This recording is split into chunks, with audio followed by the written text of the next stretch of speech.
Ganja burn, ganja burn. Welcome to episode 77 of Hip Hop High Society presents the Roundtable Hip Hop Discussion. Salute to Obi for putting that terrible ass song in my brain for the duration of the fucking podcast. But I'm joined here as always by my esteemed co-host. We got a full pack. We got a starting five. We can run a 5-on-5 right now. We got first and foremost the one and only of the culture decides. Make sure y'all check that out. She's dropping some dope shit. Lee, it's good to see you. Yeah, what's up? Happy holidays, everybody. Happy to be here, ready to unpack what we got on the agenda today. So stay tuned. Definitely should be a good Friday episode. Obi in the building. Obi-Wan Kenobi. No, sorry, Obi Trice Kenobi. I guess that's what you call that shit. It's good to have you here, Obi. Care. How you doing, homeboy? I'm good. Yeah, sorry, I got that song stuck in my head too now. So that's my bad to everybody. And ready to chat it out, talk it out. Maybe the last show of the year potentially. We'll see. And I'm ready for tonight. Glad to see everybody. Definitely. Then we got there in the corner with the bonnet on. The man bonnet, the bonnet. Dale, what's good with your homeboy? What's up, everybody? Hey, man, I think I'm gonna get a beret and just say fuck it. I'm just gonna wear a beret all day. Up in here looking like G.I. Joe or some shit. But it's good to have you in here, Dale, man. As always, looking healthy and shit. Appreciate you coming through. And one and only, you need to patent a fucking beard comb, shit, bro. Like for real, for real. Put a fucking logo on that bitch. Cam, who are you this week? The great Cambino. Hold on. Before you give me the grade, let me give you the backstory. So I was hitting dingers earlier today. My nephew, he's a very promising young baseball player. He's 12 years old. He's running his mouth so he could strike me out. I was just being a good uncle because the purpose of a good uncle is to make sure these little bubbas get their L's. Life's hard, little bubba. Hold this L. So I was racking them, dude. So this is great, Gambino. He didn't get nothing by me, dude. I took him yard like 10 times. You didn't let him get one? Nah, bro. Absolutely not, bro. That's what I give you props for that. Yo, if you're a black sheep uncle, that is specifically your job in life. Especially if he gets pampered by the parents. Your job is to rough him up. That's gotta humble him a little bit. Yeah, definitely. I scrapped with all my uncles, bro. That's how I learned to throw them things. But I still don't change the score. You get I think you get what I gave Nas and them, bro. You get a 5 out of 10 for that great game. I'm sorry, bro. You and Nas on the same level right now. That's a good thing. Moving on. If y'all guys are ready, let's hop right into the first topic. We got Ebro, Rosenberg, Laura Stylez out at Hot97. Got fired on your day off. God damn. So what are y'all thoughts? And before we get into the thoughts, let's see what Ebro has to say about his unceremonious departure from Hot. Make sure you subscribe to Ebro in the morning on YouTube. All right. Fake ass buzz. Weeks ago, when they tried to run that Andrew Cuomo play on me. Remember that shit?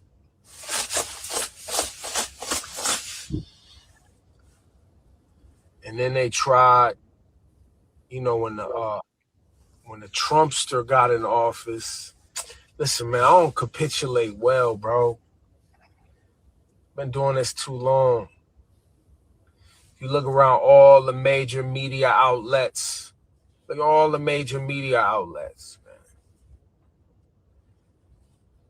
All of them. Look at all of them. They all got to fold up because they all trying to renew their deals, their licenses. They all, in this particular situation, we'll get into more specifics another time. Bro's a casino owner. You know those 3 licenses that they got here in New York City for the casinos? The guy that owns the shit owns one of the casinos licenses. He got to raise $500,000, bro. $500 million, excuse me. They need my shit talking anti-Netanyahu, anti-government, progressive shit out the way, bro. Really, son? That's why you got fired, son? On your day off, son? It's because you progressive in fucking New York? Is that why you fucking got fired? Bro, can I just ask, what's up with the East Coast cats wearing their beanies like that? He not even East Coast cat, bro. That's another dun dun dun. This motherfucker from Sacramento, dog. You wouldn't know it. Mm-hmm. You wouldn't know definitely it. not wearing a beanie like that. You got a He's beanie on that don't cosplaying cover like a your ears. motherfucker. You would think he from the Bronx. It's to look cool. That shit drives me crazy. I don't know what it is, bro, but like beanies are to cover your ear. You look like a fucking snake charmer, bro. I don't get it. Thank God I didn't wear my beanie today. Shit. Hey, mine never come. I literally was like, "Oh, should I wear a beanie?" Like, oh, my ears out, I ain't even gonna lie. But y'all hear, and it's a 4-minute video. I mean, it's much of the same. Everybody's fault but his, as to why they're no longer at Hot 97, along with Rosenberg and Laura. So what do y'all think? What y'all heard so far? Is it because Ebro so progressive? Shit talking, y'all heard it. What do y'all think? I mean, personally, no. I don't think it's because of that. Not to say that it couldn't be like sprinkled in there as a reason, but from what I've seen, I mean, I kind of tuned out a while ago, but every time I try to tune back in, it seemed like it wasn't the same old show it used to be anyways, personally. I thought they kind of didn't feel hungry a lot of the time, didn't seem interested in certain things. Like, I don't know. I think I said it kind of months ago that I thought Hot 97 and certain radios places needed shooken up. Yeah, honestly, I agree with that. I mean, Ebro, he still got the podcast on Apple and everything. That seemed to be where he puts most of his energy into. So I agree. He got no choice now. Shit. Yeah. Overtime, nigga. Get them overtime. Might be giving you more money at Apple. Right. So I feel like they all was just like, we making our money regardless. And I think they did need a refresh. I think all of these stations need a refresh. I mean, Funk, he cool, but shoot, eventually he gonna need somebody else to take his spot. They try to move the slots. No, give us some. He's not gonna give that up. He's not. He will like croak over mixing like a tape in the fucking studio before he leaves that spot. You know what I'm saying? Like he's gonna stay there in a hospital bed dropping bombs. I saw a bunch of comments about that. Now we got Funk dropping bombs at 7 a.m. Like, damn, I gotta wake up. Hey, dropping bombs 7 a.m. Wake up, mom. Like the death of radio and like downfall for this specifically in this type of shit is like they don't got people in there that are trying to make the shows about the music anymore. They're trying to make it about themselves. Right. Like it's Ebro show about Ebro, and you wonder why people got disdain for that kind of shit. It's not even like it's not integral to music anymore. Yeah. He also showed a lot of disdain, and I think I have a couple of videos about that. But he really didn't try to like innovate. He didn't try to build with the youth. He didn't really set himself up. I don't think he got very comfortable in their positions, and I don't think he kind of foresaw, because at one point these people were clowning podcasts. You know what I'm saying? At the end of this video, he actually like, subscribe to us on YouTube. You feel me? It's like you used to clown YouTube and podcasters, and you know what I'm saying? Now you're welcome to hell. You know, feel me? Like, welcome to the club. You're one of us, right? So that's why I think being humble is a big thing of this, and why I think he's not getting a lot of support either. You know what I'm saying? Like, I don't see too many people rushing to the aid of Ebro in this case, much like when Drake, was taking his L, you really didn't see a lot of people rushing. It's like because you kind of sowed some seeds that wasn't so great, bro. You know what I'm saying? You may not treat people too great. We had the Yachty clip that was floating around where he's like, I'm going to be here in 10 years. I don't know about you. And then 9 years to the day, you're jobless at Hot 97, right? And that's why that Uzi clip is the most important thing in Ebro's career. He told Uzi you would not last 2 to 3 years. Uzi's still making music. Ebro's out. Like D said, he didn't try to build with the youth. Nigga, I ain't see A Boogie with the hoodie up there. I ain't see none of these young New York cats. Even if you don't like the drill artists, at least you could bring one of them niggas up there. Mm-hmm. The famous gatekeepers.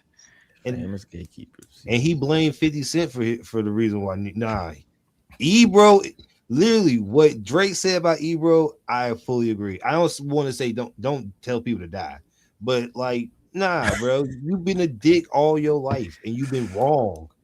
Your entire, like, from 2014 till now, you've been wrong. He better hope that, you know, Apple doesn't take a look and be like, you know what, do we need you too? Like, yeah, like, at that point he has to be careful with how he like addresses the situation. Like, you know, don't make it too much of one thing, because you know people are gonna try to like take the narrative and go far. So if he really give a fuck about one of his jobs, I would recommend that he, you know, be mindful of what he say now, because everything could fall through, you know, or you know, who's to say they're not already evaluating if they want to keep him around. Correct. 6 figures for Ebro in 2025. I don't know about that. So they did start their own. I think they have maybe 3-4 episodes now of the what they call this shit, the Ebro, Laura. I think it's got a terrible name. Yeah, Holy shit! Like, come on, son. Ebro, Laura style, like Laura and Rosenberg show or whatever. Flows right off the fucking tongue, right? It's supposed to be like a new morning show, and yeah, they dropped 2 episodes. And kind of look, and not for me to, you know, harp on anybody's quality. We are doing this remotely as well, but these are like, she on a plane, bro. I'm gonna play this. Nah, DMs I Ebro. just be Die slower, pussy. We got some shit for you. Ebro replies, relax. You're salty about losing to Kendrick. You're not mad at me. Love, bro. No, it's a good response. I honestly, I think it's great. That's a really good response. He's not mad at me. Why would you be mad at me? Mad at me for what? No, stop. He's definitely mad at you, and he's been mad at you. Why? He's 100% mad at you. Yes. Why would he send that? Mad at me for what? Honestly, What did I do? And you surpassed It's me. literally, All right, it's the most. you get the Drake apparently sent them, but I want y'all to peep this though. You see these dates here, like first and foremost, you got what 2020, September 9, 2020, right? Die slower, pussy. We got some shit for you. It's no date stamp, if you notice, right? Now, is this from 2020? He's supposed to send first and foremost when you start like sending. It's supposed to be. I think that one says yesterday, right? 3:30 a.m. Okay, so maybe I want to respect that for early morning crash out. That's You know, you gotta love what that. part of the Putting world out was he early at? morning numbers. That man was in Egypt telling you to die slow. And you in New York, yo. On the other side of the world, it's fucking dark. It's dark out. Nah, slow. I'm about to go to bed. Before I go, baby, bye. Drake was up late at night, like, yes, get that motherfucker. That nigga saw that tweet and was on his nut bumper, like, oh yeah. Say this shit. I had this in my notes. Petty meets petty, bro. But you know, I think they a lot similar. I think that's kind of where, you know, I mean, I think they clash because they a lot similar, right? And then what's up with the quality of this? Like, come on, bro. I think Joe Budden made a point. I might have the clip in here. I might not play all these clips, but bro, come on. You got the static boxes with the gray background. And come on, bro. And Joe Budden said, like take some time off, rebrand it properly, come back, make it drop. You know what I'm saying? Like that made a lot of sense to me. Because now it looks like you scrambling, bro. Yeah, like make people at least miss y'all a little bit to see. Yeah, you scrambling, bro. It didn't have to be like the same fucking time. Maybe even like come back the new year fresh off, you know. Well, you know it's crazy because it's like it went on immediately. dropped 2 episodes with like a terrible art that was exactly like Hot 97's. now that's switched right to something a little better and a little different, but they haven't been dropping episodes. Just everything about it feels a little rushed into. And unfortunately, I mean, somebody could correct me if they know differently, but this is how it's looked on Hot 97 too. Like they zoom in now, like if a host can't be there and blah, blah, blah. It's like, why are you guys not at the station doing your, like, you know, showing up for an interview or to talk or do what? I mean, I get they got other jobs and stuff too, but ever since 2020, it's just been like, yeah, people don't even have to show up anymore. And it's like, that's why there's no energy. There's no spark there. It's like, what's going on? Yeah. You just, I think with the level they were at, you would expect some level of quality. It literally looks like they're doing like pandemic episodes, right? It looks like fucking COVID episodes they're doing in 2025, you know. It's part of probably why the Breakfast Club, and I'm not even super huge fan of the Breakfast Club, but at least they have their production down packed, right? Well, they got big backing though. I mean, Hot 97 had big bank. You feel me? I don't think they was hurt. Yeah, they all get paid enough to show up to the building, you would think, right, and do the job. I think Charlamagne alone makes those 3 all their checks plus some more. Now he does. Well, yeah, that 200 mil. Yeah, now he does. Oh yeah, Charlamagne running laps around him, bro. Charlotte running laps at home, kicking his feet right now. Well, and Rosenberg and Charlamagne are not cool with each other at all. So that's like got to be bad when your enemy makes 200 million and you lose your job in the same week. Like, holy shit. And this, I think, is a clip of never made 8 guests who schooled Hot 97's Ebro in the morning. This is part of the reason why I think you don't see many people rushing to his aid. Play some of this. I know, but I'm not Troy Ave. You can't take one artist and say, you're not listen, even Troy Ave yet. Exactly. I'm not Troy Ave. But that's what I'm saying. So can we play Troy Ave all day? I don't hear Troy Ave all day. Y'all play him all day. Y'all play him, and we respect. Y'all play him when y'all under the microscope. You know what I'm saying? When artists come and they say, "Yo, why y'all not playing records?" No, but we definitely give records a chance. We have to try them out. But if no, that's people what are I'm not saying. receptive to it, Okay, you can't that's just what I'm keep saying. playing. No, Laura Stylez, me and him gonna get into it because this is that bullshit rapper. No, but listen, that's what I'm saying. You're not doing the work. But listen, and shout to Troy Ave, that's my dude. We showing mad love, right? He's not going on tour neither. He's holding out. No, he going to clubs. That's club dates. Club dates. That's different. I'm talking about selling tickets. So listen, but what people go on Ticketmaster and buy your ticket.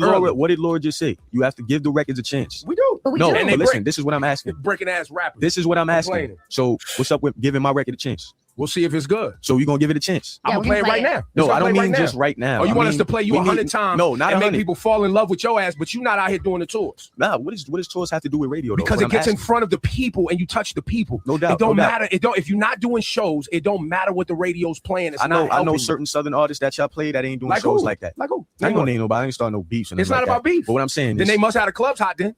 They must have the clubs. We're not in the clubs because Future's on tour and he's on the radio. When we go to the clubs, on tour, he's on the radio. When we go to the clubs will say, "Yo, we playing what's hot on radio." Why must New York radio, not old radio? New York radio say, "Yo, we playing what's hot in the clubs." I'm not in the club. How about y'all do this? So where are you though? The club opens at what? 10, closes at 2. So play club music from 10 to 2. No, play. But when we in our cars, the clubs open at 1. Hip hop in New York, whatever time, play it up until then. But when y'all play it all day, all I'm asking is to let the people hear these records, let them determine what's hot and what's not. Because my records only get played when people are either just waking up or they're going to sleep. Ebro got a little cranky, his vibe turning almost childish as Stro stood up for himself. Good for this kid to stand his ground and ask for a chance while keeping his emotions on point. They play me in Cali. They don't play me in New York. They play me in Atlanta. They don't play me in New York. I'm gonna pull it up right now, see if they play. No doubt. That's what I'm saying. I'm gonna pull up the numbers and see if they really playing. All right, say no more. The people is watching. Go on YouTube. Let's see. Let's play his record. I want to hear his record. Please, let's let the people. I'm not sure I want to hear it. Yes, you do. I'm not even gonna play it now. You got it. I'm not supporting it now. Yes, you are. Yes, we're gonna play the record. Now I'm tired of these complaining ass rappers, man. Do your work, man. But listen, he wanted to come here and have this discussion with you. Not even. I just want to put the word in the air. You know what I'm saying? Because I come up here a million times, so obviously it's love. You know what I'm saying? I get enough love to be able to sit in this chair and talk to y'all. But with I think he was mad disrespectful. You know, is it like his other times with Uzi, his other times, and I think he toned it down. This is more of an old interview. Shout out to Stro, man. But you know, this was a young dude on the come up. You feel me? And he went up there trying to explain his point, and Ebro was just dismissing. You feel me? You can hear like that. I'm the boss, program manager. You know what I'm saying? Shit. But do y'all think part of this is divine karma? Do y'all think he was a bit disrespectful to a rapper? Or was this just, you know, some beef he had with Stroke? Do y'all think overall, he kind of was a bit, I run this shit with a lot of rappers and shit like that. You hear what he said, like these bum ass rappers come up here. So what do y'all think about that? What bum ass rappers? I think he's definitely disrespectful to Stro, and he's been like that to a lot of other people. I think the other interesting part really is just that he acts like like he is in control, right? And he acts like he's in charge and stuff like that. But if the right person presses him, he'll say like, well, I don't pick the music. I don't do that up here. I'm not the one that makes the playlist or is in charge of what gets played. So it's like he's super back and forth on that. And that's frustrating. Yeah, I agree. I think there's a bit of like, first and foremost, like I really hate like the way he came and like, oh, you not hot in the clubs, you not putting in the work, blase to me, because that's considering you sat at a radio station, right? You literally have a boss. Somebody hired you to sit on the radio, right? It's not like you fucking set the streets on fire. It wasn't like you had a Howard Stern rise in radio, right? Somebody picked you to be, run this, be the voice in the morning of this radio station, right? Yeah, you did some work or whatever, but at the end of the day, right? These people are talented. You're talking to people who are artists who have real talent. It almost reminds me, I'm sure everybody's been like the high school when you had that one like teacher that was like ran his fucking classroom like a dictator and shit. Like, you know what I'm saying? Like you could just tell like this is the highest they've ever been in their life. And they just want to, impose their will upon somebody they deem is lesser than them, right? And I can kind of almost detect that, that disdain. Like I'm at Hot 97, I'm Ebro, I get to decide, who's hot and who's not. You want me to play you 100 times so they can fall in love with your ass? You know what I'm saying? Like you can just hear it, you feel me? And nothing like pisses me off more than when like workers don't realize they are workers and not bosses. You know what I'm saying? Like at the end of the day, no matter if you're the program director at, Hot 97, or if you're a regular person working a regular job, somebody signs your checks. Ebro, somebody signs your check. At Apple, somebody is signing your check, right? They're paying you. You're not paying. You're not cutting checks to nobody else. Somebody is paying you. So I think it's mad, super disrespectful to sit on a high horse because you have a title and then just, kind of dope barbs out at people like you, that dude. And now I think you're seeing the other side of that. If you have a boss, guess what? You can get fired. You feel me? So I think that's part of it as well. Any more thoughts on that? I'm not going to harp too much on Ebro. What do y'all think is next at Hot 97? They said a surprise, quote unquote, person, according to Rory, I think. What do y'all think is next? Or did y'all think Funk Flex going to stay up there? No, what was that announcement that Funk made? Something about that he's going to get the morning slot in 2029? What? Yeah. I didn't understand that, bro. I didn't know if he messed up the date. What the hell he was talking about? He better be, because nigga, we ain't gonna give him for 3 years. Yeah, they also announced the 3 new hosts. It's like some younger folks. Thank God. For real? Yeah. Let me drop the link right here. It's get these old niggas. Ondell Smith, Lana Harris, and Million. I'm not too familiar, but I think one of them is like a content creator or something. Okay, yeah, they are going younger then, huh?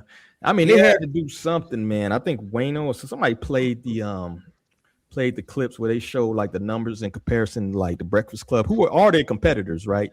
You know what I'm saying? They direct competitors, and the numbers weren't even close. At the end of the day, that's kind of what all the stockholders, what all these people are looking at, are the raw data, the raw numbers. You're not trending with the youth, and you kind of got to do that in the entertainment industry. If you ain't trending with the youth, a bunch of unks listen to you. What the fuck's this? It's Fox News. You're gonna be screwed, right? But that's kind of unfair. The Breakfast Club been up there for like more than a decade. Like Hot 97 been off and on. Like if you've been constantly hot for over a decade and you had like a couple fall offs, like come on. You know what? I mean, I guess they were also like, shit, Hot 97 Breakfast Club just got this Netflix deal. What the fuck are we doing? Like, oh yeah, I forgot everybody's getting more money now. Yeah, so they're probably like, hold on, we need a rebrand type shit. So that's who's gonna be the new faces. I don't know them outside of just this announcement, so Rondale Smith, Lana Harris, and Million labeling them as new Hot 97 hosts coming soon. Are they gonna take the morning slot? I guess that's the slot. Yeah, it look like that. Who is these cats? I I thought understand they going was young. Are these the people Rory was talking about? I don't know who these cats are, bro. I mean, I'll It give 'em a feels shot. almost like a I just don't knockoff know. of. It feels like a knockoff of the Breakfast Club, don't it? The two dudes and the girl, you know. Yeah. Well, at least they got their hairlines. They were like, hold on, you know, that's what Rory and Mal and this girl Nafisa is giving or whatever. Man, not Nafisa. They need to hire. They might as well just give Rory and Mal and what's that? I think they're also getting a Netflix deal too with Spotify and Breakfast Club. Joe Budden. Okay. Joe and Jada. So right here it says Rondell Smith is an Atlanta-based stand-up comedian. Lana Harris. Yeah. Lana Harris is a former TV news anchor from Atlanta. Okay. And Million is a rising personality. Like From just Atlanta. like a apparently does not say where no he's New from. Yorkers, bro. No, apparently he focuses on helping New York artists. This is what the AI summary is saying. I don't know. Okay. Yeah. So they go New York. He's That's just a like New a York. he's just like a hip hop influencer, Yeah, basically. I'm trying to see. Okay, that makes sense. You do need, I guess, being a news anchor, you do need some. That's gonna give that, you know, journalism, like professionalism, whatever on the radio that they need. Yeah, but how's New York feel about that? We're gonna have to see what they bring in. Come on, you're the voice of New York. I mean, I guess it's no different if you know, if Ebro was from freaking out west. Yeah, I guess at this point it's like represent well. But I guess that's why Ebro felt like he had to go up there and talk the way he was. He's like, I don't want them to say I'm some like, you know, West Coast Sunnyvale. Bro, you know what I'm saying? That's how you know Ebro. That's how you know Ebro's a chameleon, bro. Because if I can't spot out a Sacramento motherfucker, like you're pretty good at your shit. Like they're easy. Yeah. They're easy to Wait, pull. he's from the West Coast? Yeah, He's from Sacramento. It says Beverly Park or some shit. What? And there I ain't thought he was nothing from New Jersey. No, there ain't nothing Sacramento about anything. Not his mannerisms. Like it's easy. It's easy to tell when somebody's from Sac. But he's a chameleon. Yep. Don't know where the fuck they from. Yeah, they all do that shit. Vlad and all them cats, bro. Like you don't know where the fuck they from. You know what I mean? Looking, you're like, what? Vlad from the West Coast, I'm gonna be dying laughing. He is from out that way, ain't he? Via Ukraine or some shit. Shut Oh, up. I was about to say Midwest. I was about to say Nah, Midwest. Vlad's from like Rancho Cucamonga or something. One of those crazy suburbs in Southern California. Yeah, he's from somewhere out that way, but you wouldn't know, you know. It seems like everybody gets in the point they just kind of adapt these New York mannerisms or wherever they from. You know what I'm saying? It's weird. So I hope, you know, those three young people, you know, younger dudes do a good. I'm not sure if they're taking the morning slot though. They taking the morning slot? That part. Oh, no. It just says coming soon. They really didn't say shit. Given the vacancy in the morning slot, many listeners quickly connected dots, but Hot 97 stopped short of formally naming the trio as his new morning team. So I guess we'll see. Yeah, Vlad's from San Mateo. So that's like Berkeley. So no reason he's a dork. And speaking of the Netflix, right? iHeart, Netflix, you know, we kind of spoke about it. They've announced a partnership, right? Netflix and iHeart Media announces exclusive video podcast partnership for top iHeart podcasts. And it kind of gives a list. You got The Breakfast Club, Bobby Bones. I don't know who the fuck that is. My Favorite Murder, Deal Chelsea Handler, Joe and Jada. All righty then. And I think it was another one, Rory and Mal. There y'all go. So pretty much the three hip hop related ones are Rory and Mal, Joe and Jada, and also The Breakfast Club. So I guess I'll throw the question out there. Yeah, I think this could bring like a new light, a positive new audience, maybe to hip hop, and but some creatives in that space. Do y'all think this will actually work? I guess it'll be the big one. What do y'all think about that announcement? Call Netflix, D. It just seems like more hip hop gentrification, honestly. They're just taking shit and making it more mainstream. Like you think these underground cats are gonna get any more playtime if they're on the big platforms like Netflix and shit? They got to make it. I won't even let them play the music, dog. That's what I'm saying. It's like they got to make it palatable to the masses. So like if you don't have mainstream appeal, no matter how good your music is, like, so I think it kind of sucks for people on the come up anyway. And that was kind of Stroh's point when he wasn't talking about like the quantity of radio play. He was talking about the quality of radio play. You know what I mean? If I'm making a certain type of music and you're playing me in between like 9 p.m. and 10 p.m. and it's just not the time that music's supposed to be played, like you're not getting playtime during rush hour traffic and shit. Like that's the radio play you want. Like, just because you're getting played on the radio doesn't mean like you're gonna get the recognition that you need, because you gotta, people. Music is situational. People listen to it in certain situations, certain times of day. So that was kind of his argument from jump. Yeah, I agree. I don't think it's gonna. Haven't they tried that before too? Hasn't like a platform already tried to like take podcasts and put them on, like the big screen, or put them on TV or something? And it failed like miserably. It's like when you trying to pigeonhole this niche and try to make it mainstream. Who the fuck wants to sit in the living room and watch like the Breakfast Club on your fucking TV? Was it Revolt with their? Yeah, they were on Revolt for a while. Yeah, I think you guys aren't thinking. We're talking about Netflix, where you can just sit down and just watch it all. People are gonna binge watch this stuff, and since the Joe and Jada, Rory and Mal, and Breakfast Club are nothing but like old people who listen to old school rap, or just people who embody that rap, they're not gonna play all these littles or these guys that just, or these little dirts. They're gonna play Mike and all, maybe Mike at bare minimum Freddie Gibbs or somebody like Freddie Gibbs. Or that's like, the thing. I don't think they're gonna play, because that presents a trademark copyright issue, right? It's gonna be just a lot of more so conversational. Yeah, it's gonna be the interviews and shit is what I'm thinking. Yeah, Joe and Jada don't even really play music. They just fucking tell stories. That's what they trying to get, those fucking interviews and the ads. That's really what it is. Like trying to open up a whole nother pocket of like sponsorships. Like, oh, now you can sponsor things within the culture, and it's gonna be washed down. It's not gonna be as raw and authentic, because now they're gonna have to follow rules of like Netflix platform, I feel like. But I don't know. They're gonna make money for sure. They're gonna do great. Is it going to be the same quality of content that we expect for the hip hop podcast? I don't know. We're gonna have to see. I think because Joe Budden is on this list too, I believe. No, the money. He's not on this one. He's Joe and Jada. Yeah, this is iHeart partnership. What the hell was Joe talking about? Him signing a deal with Netflix or something?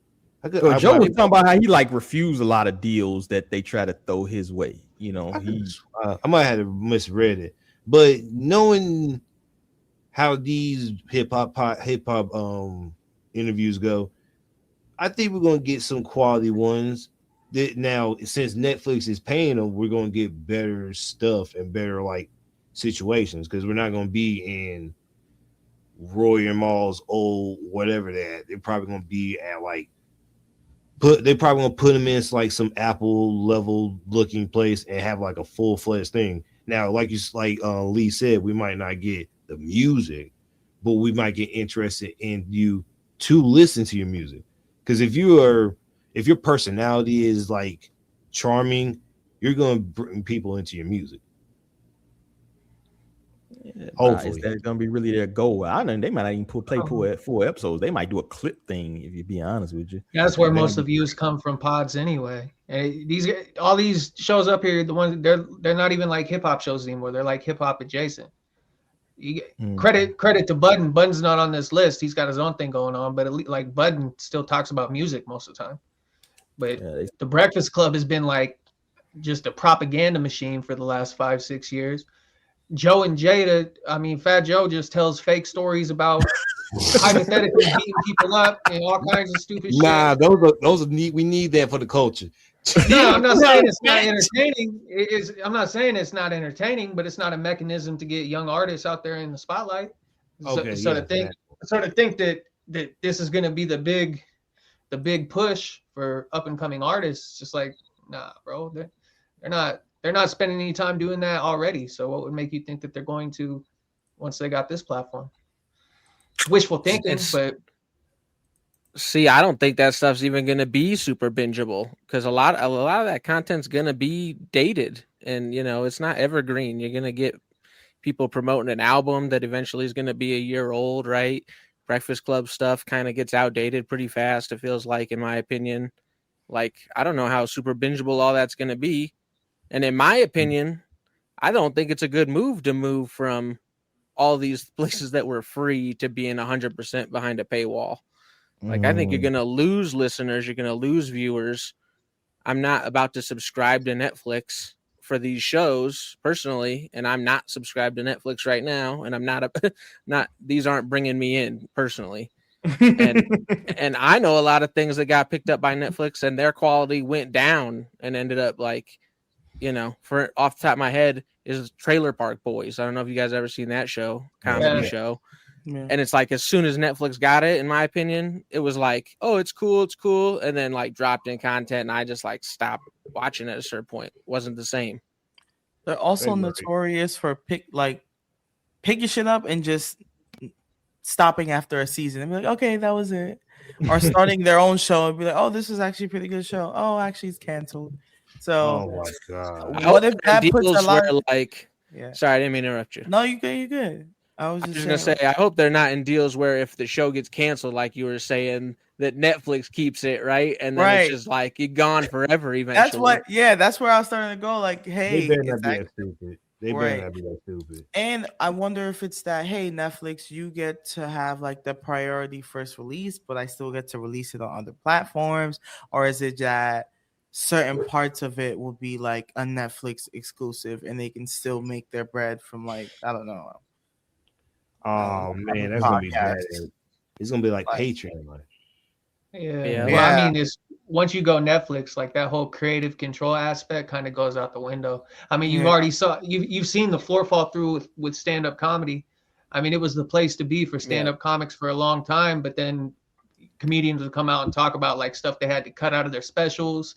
And shout out to Andrew Schultz, goofy ass, but he was the first one to say, nah, I'm not giving you my special. I'm going to put it behind a paywall for like $5. And it ended up doing really well. And it kind of created a whole new metric for comedians to be successful outside of Netflix. And that's just like an example of an individual creative. But if you don't think they're not going to get guide stones, if they go to Netflix, like, you're right, bro. I mean, all those stand-ups are now dropping full specials on YouTube. Yeah, and just taking the views like that for free because them putting all their artwork out there like that, they're getting it back in ticket sales, and they're not having to sacrifice any of their artistic integrity. And if the clips are funny, more people gonna go to them. Yeah, and that Andrew Schultz's whole point is like they were trying to cut like 20 minutes out of my set. And there was no, like, it was super arbitrary. Like, they were okay with some of this offensive shit, but they weren't okay with some of this offensive shit. And so I'm just not going to play that game. So, yeah, it could dilute the product. You feel me? I just don't think overall, I just don't think it's a big audience. I think actually something new is on the horizon. I think like Netflix kind of late to the party. Feel me? A lot of these podcast views are going down. If you look at views from like now compared to maybe like 3 years with a lot of podcasts, it's not growing really. You've kind of plateaued, I think, as far as podcasts. I think you need to shoot ahead to what's in the future.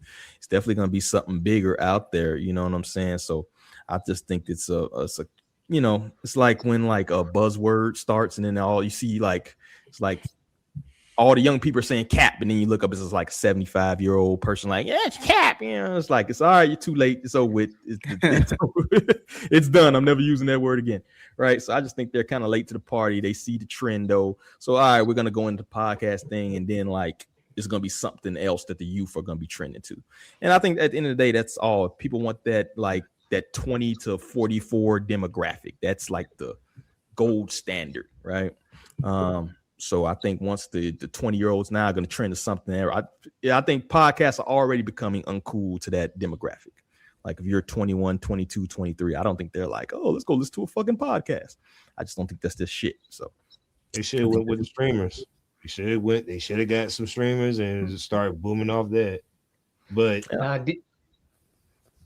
D makes a good point, because some of the younger bubbas at work, like, I'll have a headphone in. They're like, "What are you listening to?" And I'm like, "I'm listening to a podcast on fucking engineering or some crazy shit. I like to learn all kinds of weird shit." They're like, "You're a weirdo." I'm like, just trying to. I was like, "You'll get it." I was like, yeah, you'll get to an age where he's like, "Damn, bro, I'm just trying to learn some shit today." Hating on education is crazy. Oh man, you ever fucking bust out a book or some shit that was like looking at a fucking somebody busting like a fucking unicorn came into the building? You pull out a book, it's like, what the fuck is that? A Dead Sea Scroll? What the fuck are you reading? Nigga, did I just catch you trying to educate yourself? But yeah, man, I think they late. Any last thoughts on that, man? Netflix, get them the fuck out of here. I don't fuck with Netflix, dog. I'm gonna cancel my shit, but the kids won't let me cancel it. Next topic we got. He canceling Netflix. They'll have fucking pass out and come in the house and Netflix canceled. Oh my god.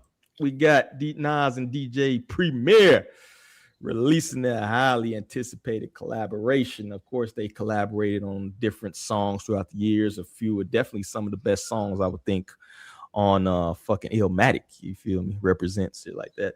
But they released Light Years in 2025. Came out before Detox. Who would have thought? To mostly praise. There's some criticism. I did my own review of it. I honestly, Nas is pen is still sharp. I just was not feeling a lot of the production. And I'll go into a little bit more detail later on, but I want to hear what you guys thought about it. I'm gonna pull up a tweet. Shout out to Maddie. It's time to retire Preemo's jersey. It was a good run, big dog. So I think he takes it that he wasn't really feeling Preem's production on this. So toss that to you, all of you in the panel who've listened to it, the project. What do y'all think about it? Is the criticism justified? What do y'all think? Man, I love that album. You're crazy, bro. You crazy, dog. No, it's far from perfect. It's not a perfect album by any means. I got criticism and it's got flaws, but yeah, no, I do love it. And yeah, the Premier beats are like good, not great, but like I also know the era of Premier that we're in, so I was like, I kept level hype and level expectations, right? So I feel like I'm loving it off of Nas. Premier's beats are all right, but I like the album for sure. Okay. How old was Premier? 59, 58. Oh, nah, you can't. Nah, yeah, man. Getting up there. He old. You gotta give him some slack. Man, I don't want to hear none of that, bro. Like, why couldn't he give Nas the beats he gave to Ransom? Some people talk shit about the Ransom beats. A lot of people didn't like the They were better. They were better than this. They say Nas they would have been a lot better if Ransom wasn't on them and Nas was instead. Honestly, I feel like Nas great at delivering bars. I just feel like he should the beat shouldn't be trying to compete with him. Like just chill. You can add in some elements.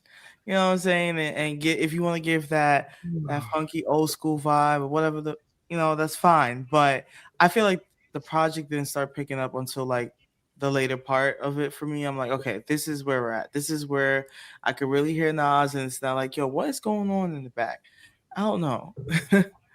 And sometimes it just felt like it was lackluster compared to like his storytelling that he would tell. You know what I'm saying? Like the beat is not carrying the story the way Nas is carrying the story. I'm like, he was here, beat was here, not that they were horrible, but just not for what he was delivering. Yeah, I agree. Anybody else? No, I like that point that Lee just made, because some of like the beats that have become like legendary from Nas, you can hear the instrumental and then hear the verse in your head, even when you're not listening to the verse. None of these verses are going to be remembered because they don't got that beat as a catalyst. Right. Yeah. You know, like you can recite Nas when you're just listening to an instrumental from like New York State of Mind.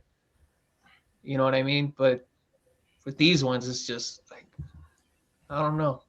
I don't want to shit on him too much because maybe he was just trying to like do something different, but it just seemed like he did the bare minimum. And like he was such a minimalist with the beat. Like he's like, I'm gonna take all these old school loop sounds, but then he got like way too busy with them. Yeah. Yeah. There was a comment, somebody was like, how they feel like, you know, Nas is great at rapping, but he's bad at selecting beats. I don't know if I agree with that like all the way, but I do think that, yeah, I agree. Like, why are you doing too much on the beat, man? He got it. He got it. Let him carry this part.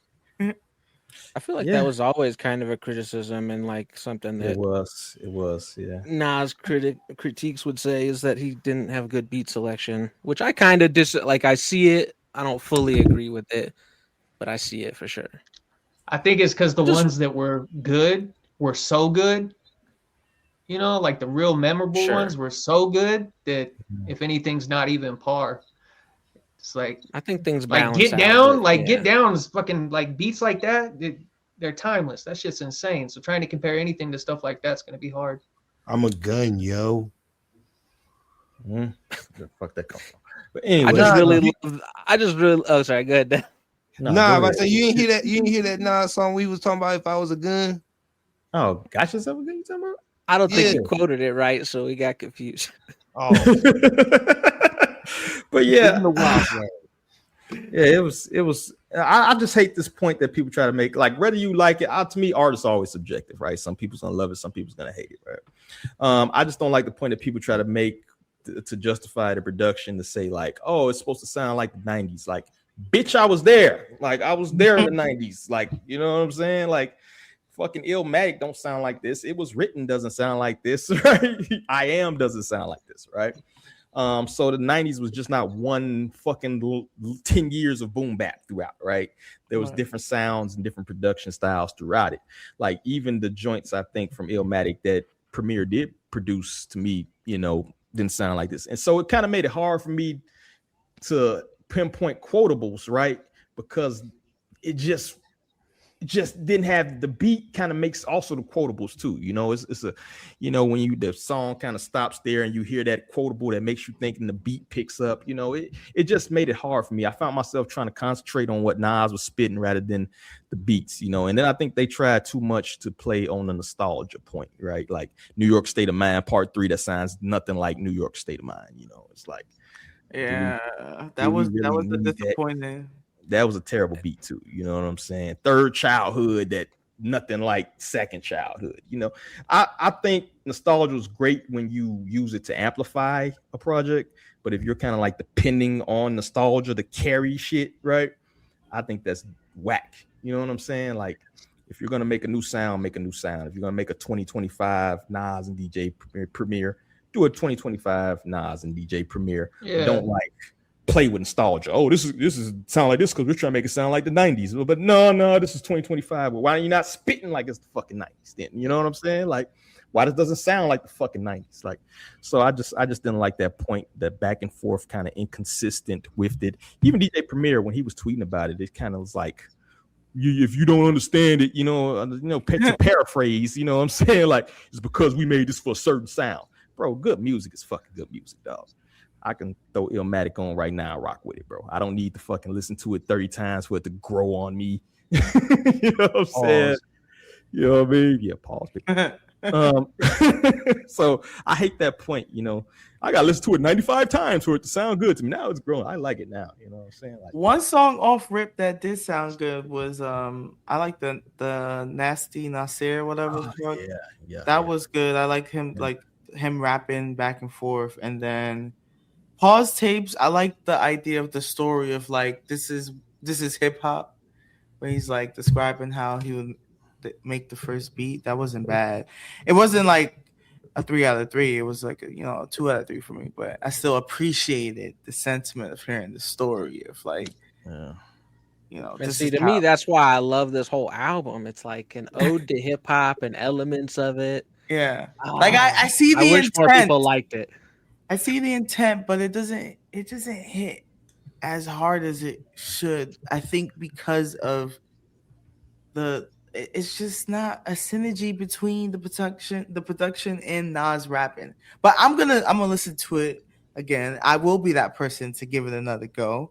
I'm not saying I gave it once. I give it like not 95 times, but I'm a see. And if I'm capping, I'll come back in the new year and say, well, guys, I fucking put my foot in my mouth. But for now, But I wouldn't challenge what D said. I think you can listen to something 95 times and be like, and get into it. Because like I said, I heard Freddie Gibbs a lot. I hate that nigga guts. But Alfredo 2, that song with him and Anderson .Paak, stupid. Like that's like, even though I hate Freddie Gibbs, you cannot say that song's bad. It's just like, damn, man. Like you can hate a nigga, but why you gotta put it out? What they got to do with listen 95 times though? That's not because I hate Freddie Gibbs. I hated that nigga for like 10 years. But we talking about one specific song. Like you know how they fucking brainwash people, bro? They tie you in a chair and they play something over and over and over. That's the concept of the radio, right? It's like playing a song over. Ebro said it in the first one. You want us to play you 100 times so people fall in love with you? There is a thing where if you hear a song every fucking day, it will fucking like get in your brain. Low key, bro. We used to play this game. I used to when I used to work for this railroad company, bro. We used to be in these fucking trucks all the time, going from town to town and shit.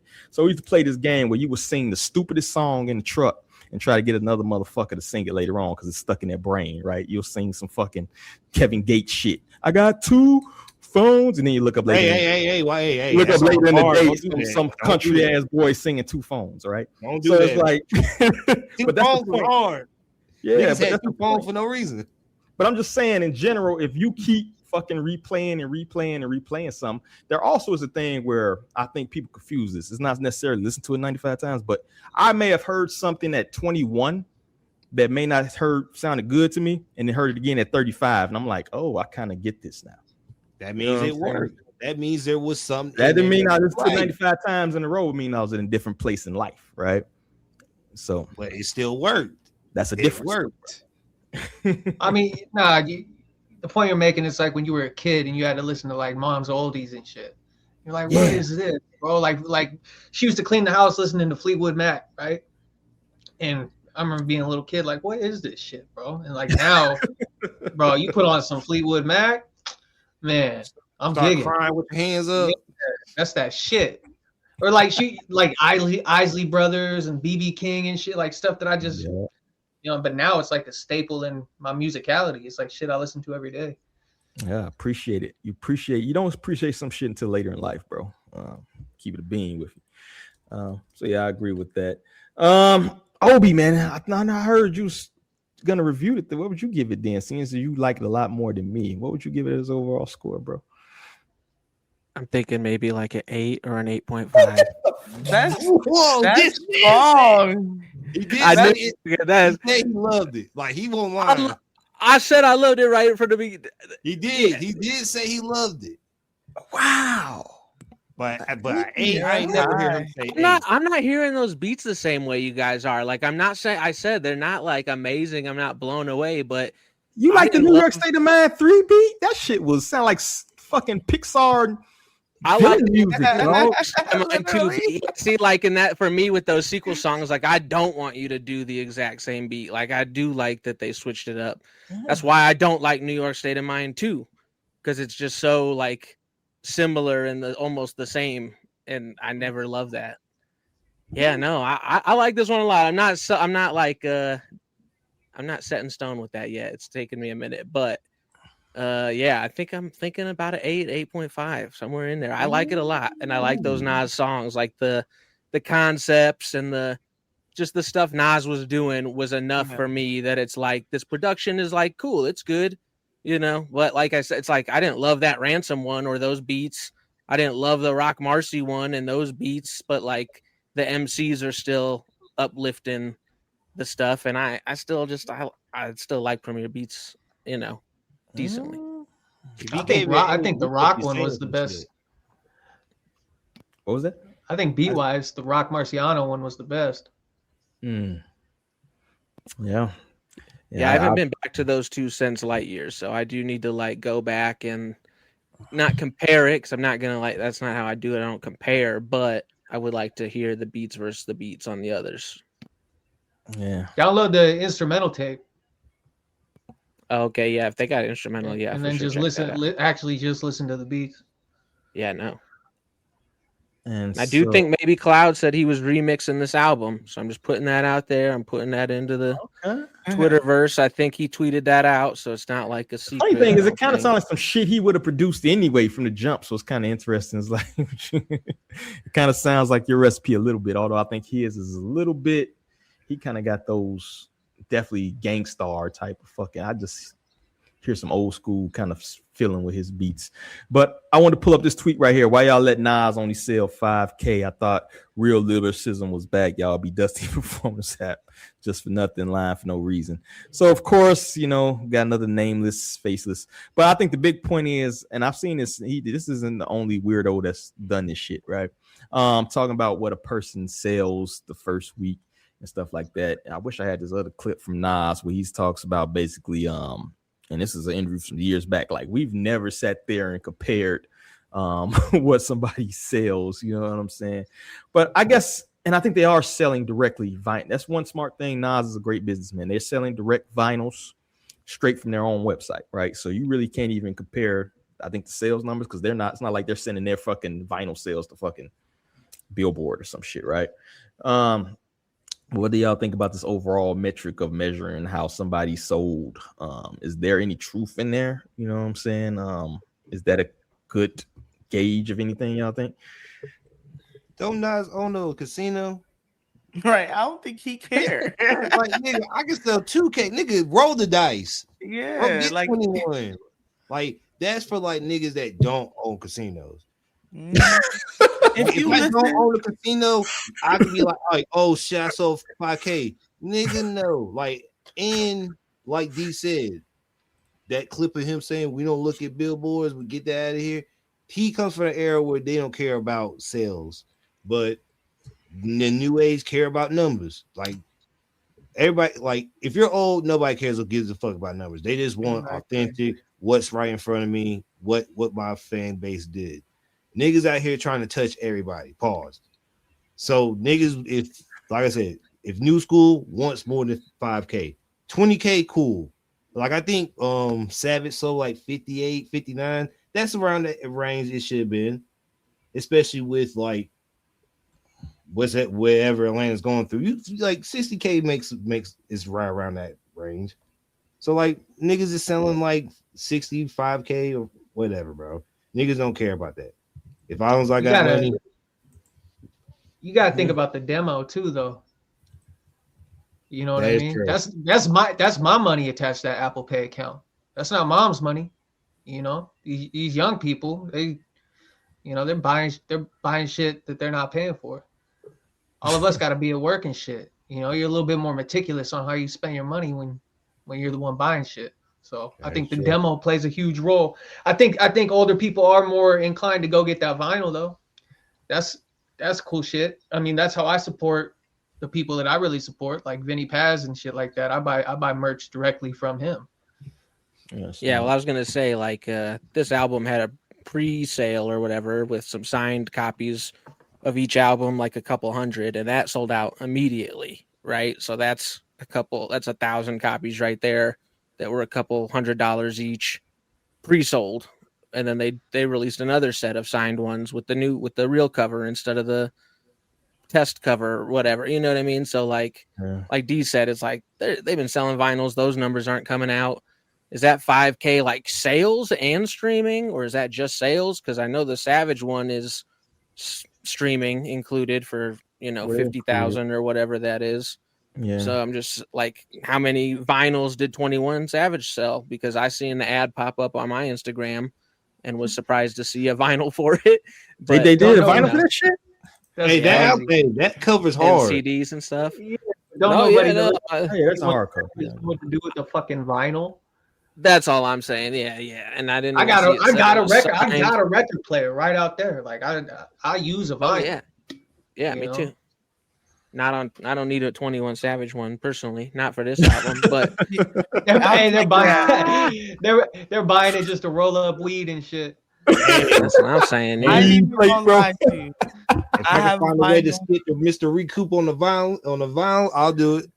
Hey, that's crazy though. Hey, because I kept a TCal 2000 Method Man CD case for fuck, bro, 15, 20 years. Man, the amount of contraband that CD case saw, bro. I'm telling you. I wish I could find it, bro. I could probably scrape a gram off the CD case. Bro, That's right. now. Allegedly. Yeah, all allegedly. For sure, man. Any last thoughts, man, on the Nas joint? Do y'all think it's maybe one of those things where it'll pick up pace? We seen that happen with the Doechii shit, right? She started off with low numbers and it picked up eventually. Is that possible with the Nas? Or who gives a fuck, right? I'm not sure. I don't think you'll see that with the Nas because everybody already knows who Nas is. Doechii still kind of had that, unknown factor. So I don't think. I wouldn't be surprised if in a few. Sorry, my bad. I didn't mean. Go ahead. I was done. Go ahead. I was gonna say I wouldn't be surprised if in a few years maybe some people turn around on this album and they're like, oh, actually, this was way better than I first thought. Revisionist history. Hey, people come back and be review like, rewind. Mark your calendars. I'm put a remind in 5 years. We can do a review rewind on Nas and DJ Premier. You know what's weird about that kind of shit though? I did a On This Day post earlier this week, and it was for Wu-Tang's, I think it was 4th Iron Flag, and it was like critically acclaimed. It was like their worst project, and I went back and I spun it, and I was like, "Yo, what were people thinking? Like that album's insane. It's a crazy album, top to bottom." And I don't know. I think sometimes shit just like misses the like societal algo. The way like people are like picking stuff up, because I went back and listened to it and I'm like, man, this is on par with everything they ever did. It makes no sense why it would have been so low in their catalog. It might not have been a commercial hit. Yeah, but everything they put out during that time period was crazy. They were doing crazy numbers. And right after that with their 5th, they did the same. I don't know why Iron Flag didn't sell or get the acclaim that everything else did, but it's a really good album. I listened to it a few times just to kind of like try to understand what they missed, and I couldn't. Could be one of those things that get better with age, man. That wine shit. Some things is worse. I went back. Speaking on that, I went back to that Bobby Digital shit, and I'm like, ooh, this shit's fucking terrible. Outside of domestic violence, Digi and shit. Like, there's like 3 songs that I fucked with then, and then the same 3 songs are the only songs that got killed. I'm like, fuck. And then that was back in the day when the songs were like 5 minutes too, so it was like 5 minutes of bullshit on some of them. So you'd be like, fuck, RZA, goddamn. Yeah.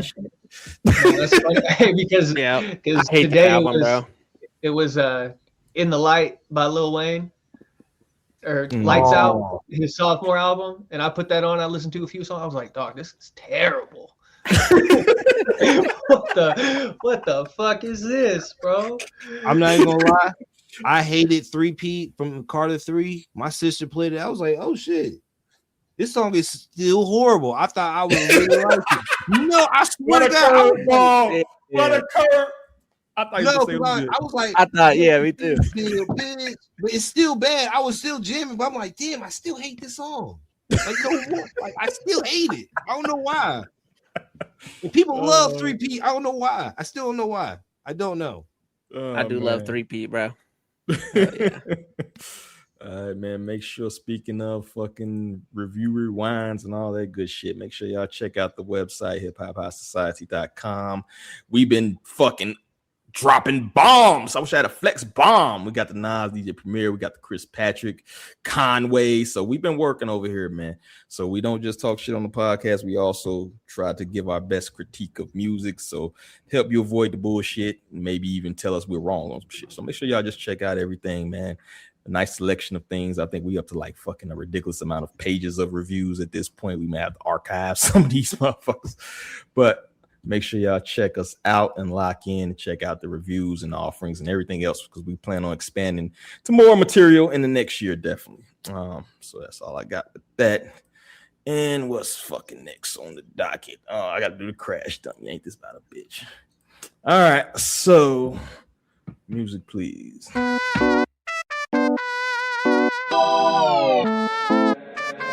Hey, Dad.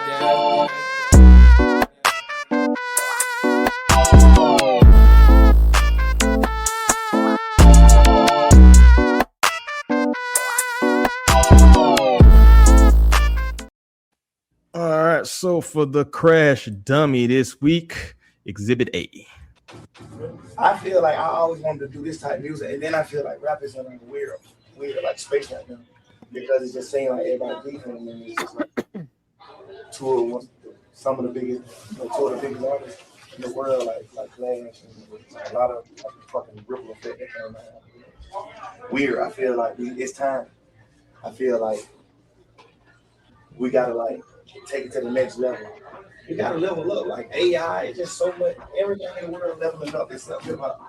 Like niggas get like worse. Like we get worse than when we first started. Like I think we like reach, so we just like comfortability. Even when we feel like we like hustling hard as we can, we still cap. We so comfortable. I feel like we need this type of shit. I would be so happy if hip hop turned into pop. Whoa! Like, nobody on this earth can come to that type of shit. You know, I would be happy, but I also love hip hop because I know a lot of hip hop artists can't do that. Well, you can rap your ass off. We always do that, but hip hop also always looks to you to push boundaries. Every project something different. It's a risk. You can stay comfortable. You can do the same thing. I would love that. There you have it, a one Mr. Young Thug saying that hip hop is in a weird place, an all-time low after the Kendrick and Drake beef. Everybody in the world leveling up right now except hip hop. It's bad right now. Bro, we literally just had drops from Nas, from Clips. We had Kendrick, GNX nominated for multiple awards. You had an offering from Mobb Deep, very good album. Raekwon dropped, Ghost dropped. A lot of highly praised albums have dropped. I think hip hop is actually in a great state. I would say on the verge of a renaissance, if you ask me, because they're getting all the bullshit out. I think this is a case of the quote, the late great Michael Jackson. You need to start looking at the man in the mirror. You, Mr. Young Thug, are in a bad state. Okay, you dropped a mid-ass album. You got your prison calls leaked, which you're kicking up your fucking feet and talking about everybody and their mama instead of doing push-ups like Gunna was fucking doing, right? Right? You let him outwork you, to be honest with you. You lost your girl, got her back, lost your girl, got her back. Now you got to propose just to keep her probably. So that's what you did here.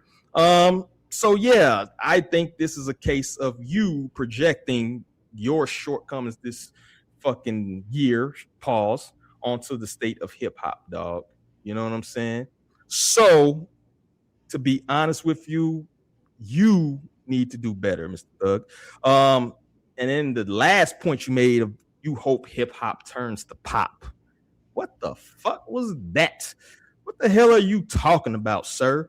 Turns to pop. That is honestly on the verge of blasphemy, dog. You do know pop exists, right? Hip hop don't gotta turn to pop because pop still exists. So if you want to do records with fucking Sabrina Carpenter and Chappell Roan or whatever, go fucking do that, bro.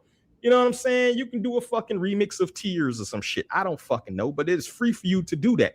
So if you want to be a pop artist, feel free to be a pop artist. Honestly, you probably more in that lane anyway. I think the problem is hip hop is kind of going to its roots of lyricism, of bullshit being tossed out of the fucking window and real shit coming on. And honestly, the money may not be the big motivating factor anymore. So for people who see that and want that and think that money moves everything, care about first week sales and shit like that, then, sir, go do a collaboration album with Taylor Swift. It's right there for you to do. But at the same time, you can't say you love hip hop and at the same time say that it's in bad state and it's dying because your best friend Drake is no longer at the top of the food chain. That's fucking insane. So for that, Mr. Thug, unfortunately, I got to give you that big old car crash. Please do better, sir. And that's all I got. All right, moving on. What we got here? I'm gonna skip the comedy break. I don't feel like doing that. Y'all ready to listen to some music, man? Run it. Ready. All right, so we got an artist. D'So Nyce. Hopefully I'm saying your name correctly, brother.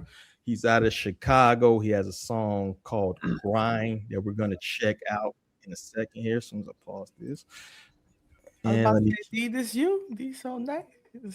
D'So, nah, I'm more nicer than this cat right now. Nah, I'm just fucking with you. I'll actually play the intro.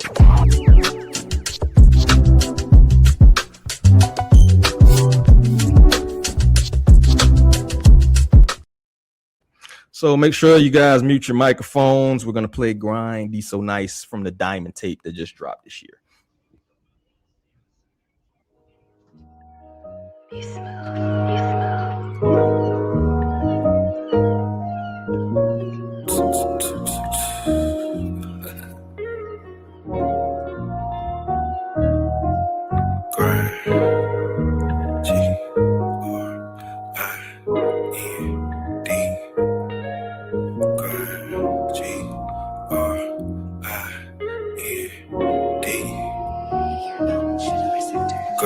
The G is for grind, the R is for rise, the I is for I, the N is for nigga please.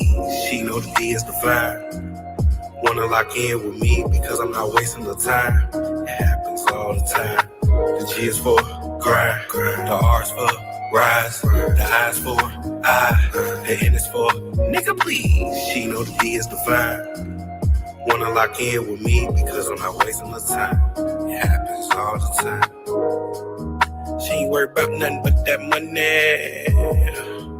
And I'm on a paper chase, about to stop running. Niggas better not play with me about my son. We gon' turn this body double like a stuntman. I turn MVP when I'm on a bigger stage. Don't be petty, then expect me to act my age.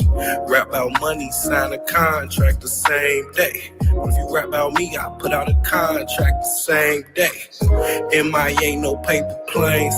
Safe to say the counted me out, but I made a way.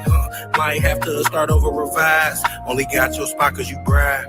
Forgot to keep up with your pride. And I'm not surprised. You know the G is for grind, the R is for rise, the I is for I, the N is for nigga please. She know the D is the vibe. Wanna lock in with me because I'm not wasting the time. It happens all the time. The G is for grind, the R is for rise, the I is for I, the N is for nigga please. She know the D is the vibe.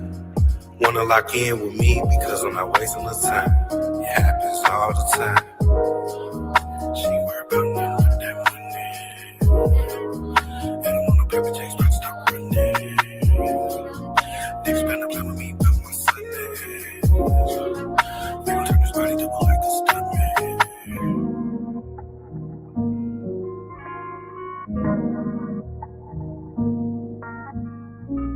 Diamonds are forever.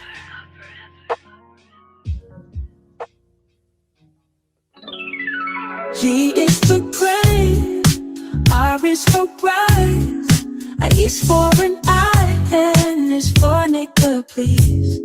She know it's the D, it's divine. Wanna lock in with me cause I'm not wasting her time. Happens every time.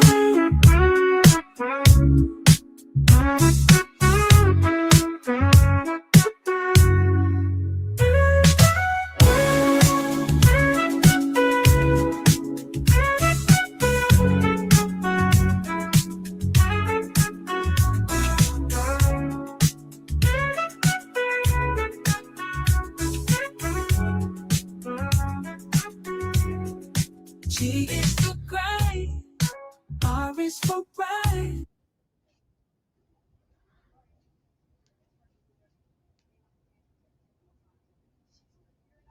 Muted D. We can't hear you, D.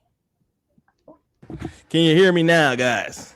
Yeah, now we can. I like y'all people. I'll be fucking up and then y'all be loud. Now y'all used to just let me talk for like 2 minutes. But there you have it. D'So Nyce with Grind. And oh shit, I'm first. Why the fuck did I do that? All right. So my thoughts on this song. What am I thinking? That hook had me laughing, bro. The N is for nigga, please. I was fucking with the hook, bro. I ain't gonna lie to you. I don't know. This is one of the cases where I probably got to hear more of the artist itself for me to formulate a good opinion. I wasn't this is probably my second time listening to this. I wasn't really a fan of the beat switch. It felt like a whole different song, but I don't know. That shit was kind of funky to me, bro. Kind of grew on me a little bit. The rhymes, nothing to write home about. The lyrics, nothing to write home about. But I'd enjoyed the listen, bro. At the end of the day, I think music is about, enjoying the listen. That wasn't bad. That's something I could definitely probably add to the playlist, and then I would hit skip on. There's some things he got to work on. Like I said, I can't really tell if, he's a, average or above average lyricist just off that small sample size. So I definitely got to do my own homework and see. So I can't give a trajectory as to the artist itself. But yeah, I was fucking with that song, bro. I give it a thumbs up.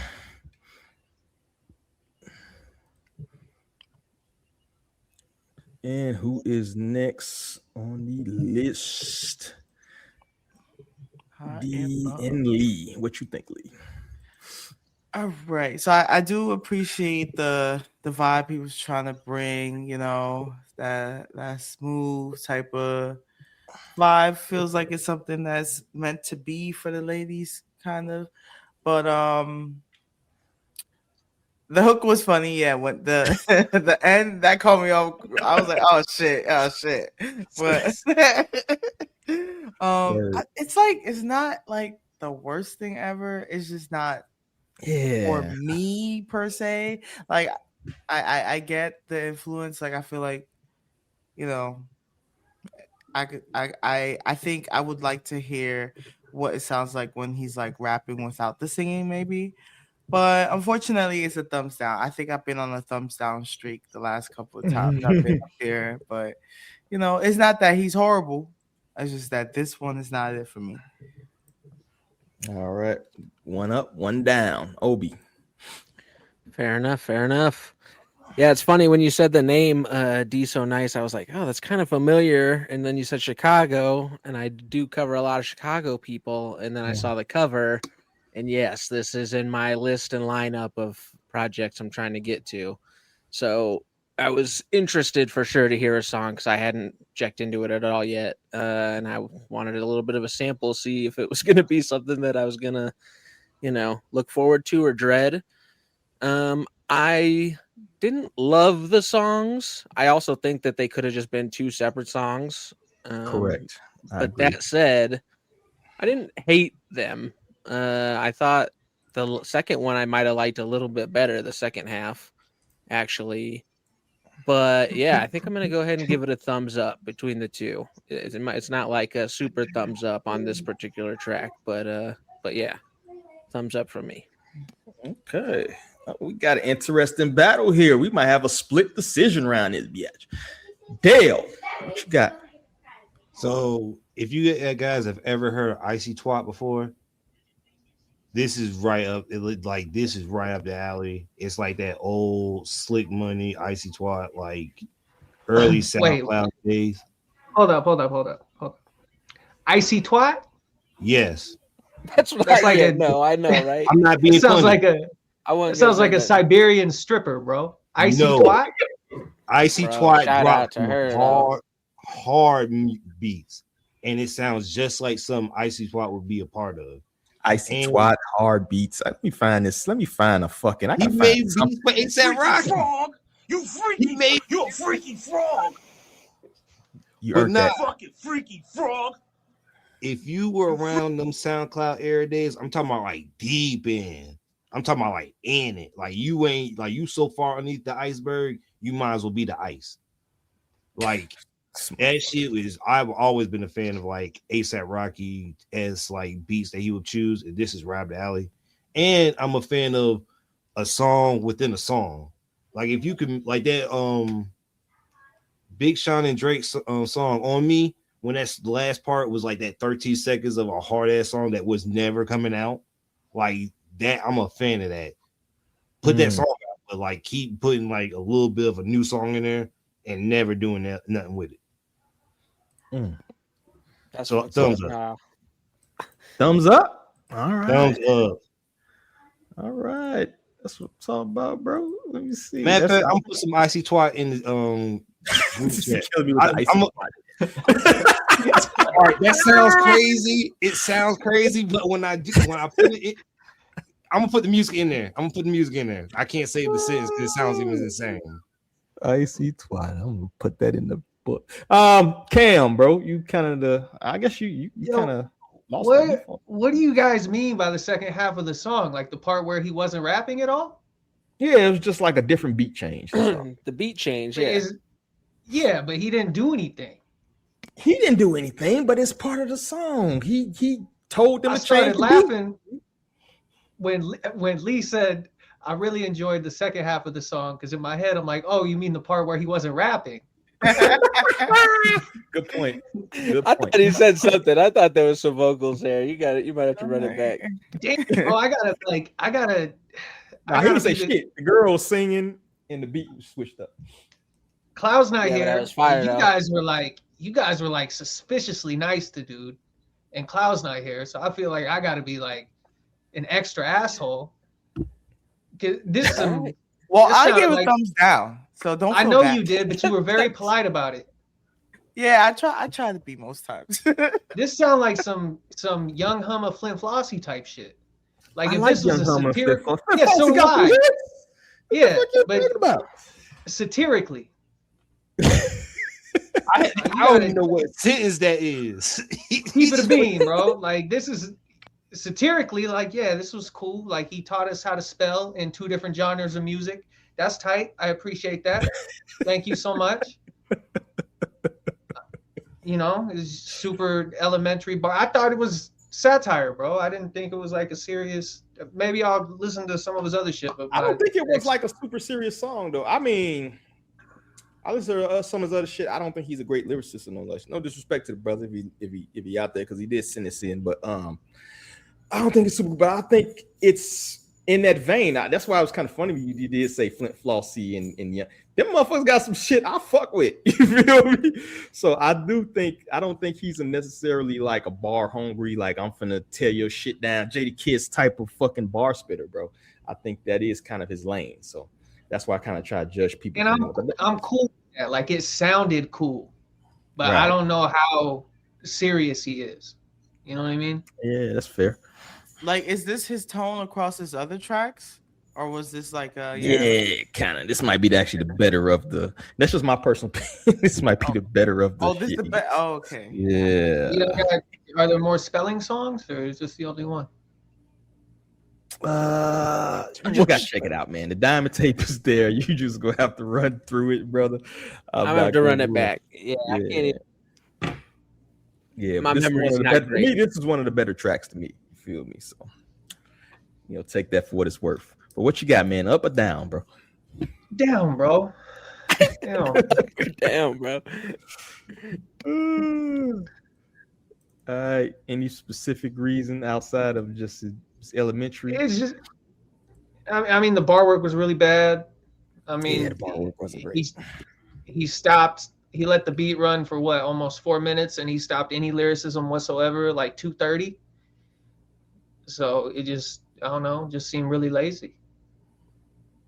I guess it depends the way you look at the song. I have heard beat switches. I even heard like Drake and shit have songs where it's just like letting the beat rock somebody fucking sing or some shit. You feel me? So I don't think you should be docked for that. I don't think the bar work was great at all, to be honest with you. But I also don't think that this is a song where you're gonna fucking bar work. Did you hear the beat? I don't think this is even a beat that you can really like, you know what I mean, go in like that. To be honest with you, it's kind of mellow to me. So, in fairness, you feel me? Definitely entitled to your opinion, brother. I just think at the end of the day, it's something I didn't mind hearing. You know what I'm saying? Like, it's not something that's groundbreaking to me. It's nothing I'm definitely gonna compare to a fucking Nas, but it's just something like Biz Markie got some shit that's funny to me that I just like hearing. At the end of the day, I think music. Yeah, this is I kind of enjoyed This it. is some shit. This is some shit I send you on Instagram. Exactly. So yeah, that's kind of why I went thumbs up. But yeah, definitely check out more of his stuff, and I think that maybe kind of could help you out as far as like how to judge his shit. You feel me? You know what I mean? But if you enjoyed what you heard here, I don't even got his shit pulled up, man. D'So Nyce. I'm about to find his Instagram. I'll put it in the show notes. Make sure y'all follow the artist. We had his got his track pulled up here on YouTube Music. He's easy to find. D'So Nyce, the Diamond Tape. He actually requested a review, so maybe we'll look into that. Doing a review for you, bro. Appreciate you sending that in, actually, and I'll make sure I send a message if you're not listening to the specific episode to send you, let you know to check it out. But overall, he got what 3 out of 2. So hey, you get. And the, I will say, like from a voice and delivery standpoint, he got that.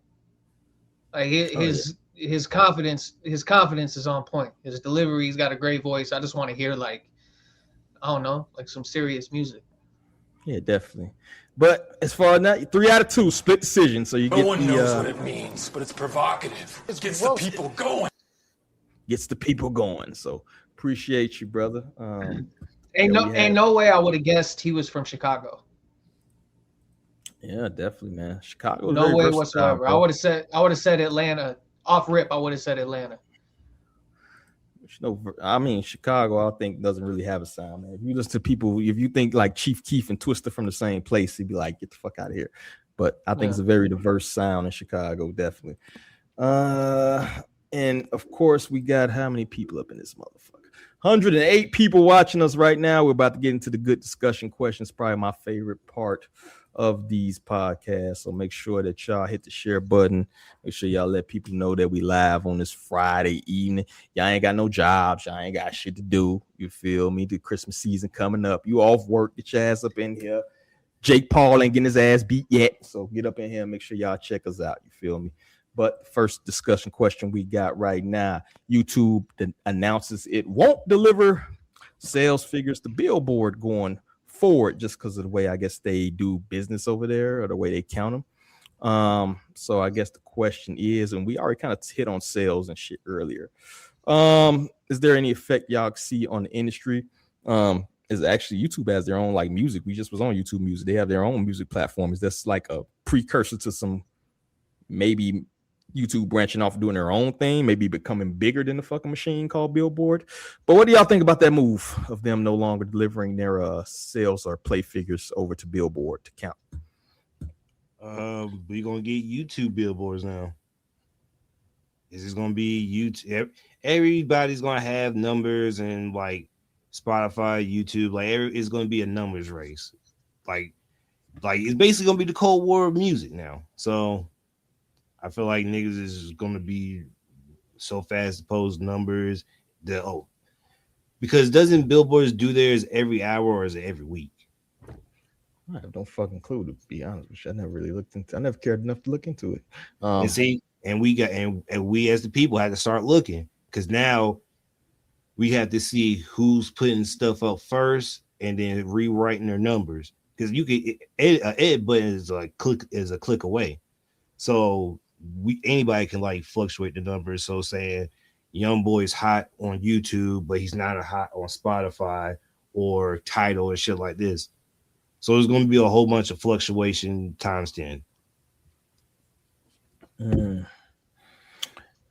I think they clarified right here. Let me read a little bit of this. Billboard, YouTube says Billboard using the outdated formula that weighs subscription supported streams higher than ad supported. So that's their big thing, is that they favor subscription-based people who play for the platform or pay for it over the people who use the ad-supported. This doesn't reflect how fans engage with music today and ignores the massive engagement for fans who don't have a subscription. We're simply asking that every stream is counted fairly and equally, whether it is subscription-based or ad-supported, because every fan matters and every play should count. After a decade-long partnership and extensive discussions, they are unwilling to make meaningful changes. Therefore, after January 16th, 2026, our data will no longer be delivered to Billboard, factor into their charts. So a little bit more clarity. Does that change anything for y'all? Oh no, it seems like I don't know, a little bit of a pandering, maybe, for that statement for the artist. I don't really. It's gonna make it harder for A&R and shit to consolidate. It's just more legwork for them to consolidate numbers to get like a really good outlook. But what Del was saying about different people putting more effort into different platforms, I mean, that kind of makes sense because you already see that with like just between social media platforms. They'll have people that are doing like 1.5 million follows on Instagram, and then you go to their Twitter profile, they got like 2,000 followers. So, I think you're gonna see people kind of find more how their fan base listens to music and kind of anchor in on that. But I mean, YouTube's big enough to do whatever the fuck they want. And as far as music goes, their music algo and the way that they curate playlists is superior to everyone else. Like, it's not even in the same dimension compared to Spotify, Apple. Like the playlists that YouTube curate are on the nose, and they've done a really good job with their music platform. So more power to them, I guess. Yeah, I guess I honestly can see their point. We're having like paid people be ranked higher as far as count, because at the end of the day, the origin of the Billboard sales charts was actually people actually leaving their house and going out in the fucking freezing cold to Best Buy or some shit and buying an actual album, right?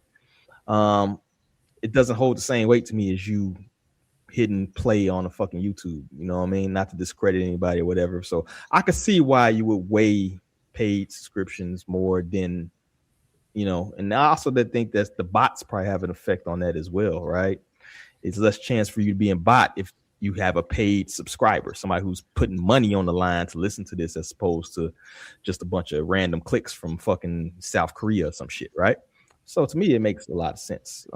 Maybe it's a place so that they actually want the bots. You know what I'm saying? Maybe Billboard wants to be able to rig the charts. I don't know. But that seems kind of weird to me. Actually, hate to say this, I actually kind of agree with YouTube and Leor Cohen, old vulture ass, on this one. Yeah, I think it's a power move too, because YouTube is still winning. It's a platform, so if they could even make their own charts, they could honestly push a Billboard out the way. Like, people already are like, fuck Billboard and all these rules and all this bullshit. Like, even with like when it comes to counting remixes and shit like that, it's just like a bunch of nonsense. So I think YouTube has an opportunity here to say, hey, if you don't want to count every stream, fine, we'll do it on our end and see how people respond to that. And maybe Billboard might like fold and be like, hey, actually, like, no, let's work this out, because we don't want you to take our spot. We want to be a partner rather than go against each other. Definitely. Yeah. Like Hot97, they might need a little bit of a shakeup. I don't know. It might not be a bad thing. I think if you had a change from Billboard to maybe something else that's in control. I mean, granted, it's all in the machine ultimately, but I mean, even the machine fighting with each other is kind of a good thing, right? Yeah, no, absolutely. Competition is almost always good, especially for businesses like that. Could it actually hurt some people, do y'all think, if YouTube is not counted? I don't think it would really affect the independent artists, right? The lower tier artists. Do y'all think it would have any effect on them? Would they still favor, YouTube as opposed to any other platform? I don't even know how that's gonna go. It might crush. It's always gonna hurt the little guy at the end. So yeah, it probably is gonna hurt the little, small up and coming guys. But I mean, dominoes gotta fall somehow. Somebody did remark that people will probably put less effort into videos now, or making videos or whatever, just because YouTube is the bigger platform. Do y'all think that holds some weight? Nah, Cole Bennett and a bunch of people still like taking, depending on what song it is, you might do it. Like, niggas ain't making like a whole album, a whole music video of like their whole album, but like you're gonna get like 3 or 4. Like that Nas album, you're gonna get 3 or 4 videos out of it. Even if you don't like it, you still gonna get this. I do think we are in a worse video age, though, to be honest, where it's like I mean, me and Dino, we make video reviews for the site, and it's like album drops. You want to start like at least maybe gathering media pieces to get ready for reviews and stuff. It's like, where's the video? Why is there no Nas video out? Like, it's been a week. What the hell's going on? Like, I don't know. Yeah, the video, it's like, it's not going away fully, but I wish it was better than it is right now sometimes. Yeah, that's how I feel about Travis dropping a fucking video for a song that came out on his album like months ago. Like, bro, where was this months ago? What song? Was it Thing? A pretty brown thing with Tyler. Oh, I thought that song was new. No, that's off of his track. Is that Jack Boys too? Yeah. Oh, Jack Boys. Oh, Jack Boys. How? Yeah, because that came out like around the same time as Clip. So yeah, and Clip's least drop right. Yeah, so like bro, you kind of late with it. But hey, I just dropped a headphones video with some new music. You? Not me, Hey, Travis. talking about the Travis Scott beats. I'm about to say, what the fuck are you talking about? But I will say this though, when it comes to videos, I'd rather, because these old heads, man, some of these older artists are falling in love with this AI shit. I'd rather have no video than these AI videos, man. Some of these shits is mad corny, dog. Sauce Walker did AI in one of his videos. It was funny, but it was like, I ain't see that. You becoming Megatron was out of nowhere. Yeah, I think it could be funny with funny artists, but like Raekwon and Ghostface Killah and these guys, it's like, no, get this AI. And they love that shit. What happens at the age of 50 when you're like 50? Because I'm old. It's easy, bro. I'm old, bro. Like Riff Raff's the only one that gets a pass. Nah, Riff Raff is nasty with his. Yo, but he was doing it. He's been doing it. Like he was doing it before it was cool to do it. Stuff like that. Yeah. I forgot about. But no, I mean, shoot a little iPhone video. You don't got to do anything crazy. Like I would take anything over AI stuff for most artists. Yeah, that shit's super wacky. I don't think Raekwon's hunting down videographers. Like, yo, man, who's the hottest videographer out here? Get your nephew to get his fucking iPhone out. That's what you need, bro. You don't need a videographer. Raekwon nephew don't listen to Raekwon. Bro, but that's all they need in New York, bro. I know anyone who listens to Raekwon, they're not putting it down because the video wasn't tight. Like they only want to watch. They want to watch people rap on the street at the bodega. Like that's what they want to see. Yeah. So Obi's right. Like you ain't gotta pull out all the bells and whistles. They're just trying to just make a visual of you rapping in New York outside. That's every good New York music. That's all you need. Rap music video. That's all you need. Oh, the whole mic in the middle of the street and you rapping. Oh, like the on the block performances. Yeah. That's worse, but I'll take it. Hey, those on the blocks were hard. I'm just saying for a real music video though. That's a little. It's a little low budget. Yeah, just take I always thought when I was in college, I'd do any video for free for anybody if they'd asked me, like straight up. Yeah, I always thought the mic hanging was kind of like stupid. Like it's not plugged in, dog. Like we know it's not plugged in. But it's for aesthetic. Please, it's for aesthetics.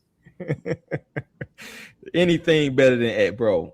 Like when they did the fucking, I think they did drop an A. I'm not sure if it was official, but it was the claymation shit. Yeah. I saw that. I think that's a little different though, because that was that's like still AI. They not doing actual clay. It takes months to do claymation for one. It's the most painstaking process ever. So that's still AI. They just made it look clay. That's all.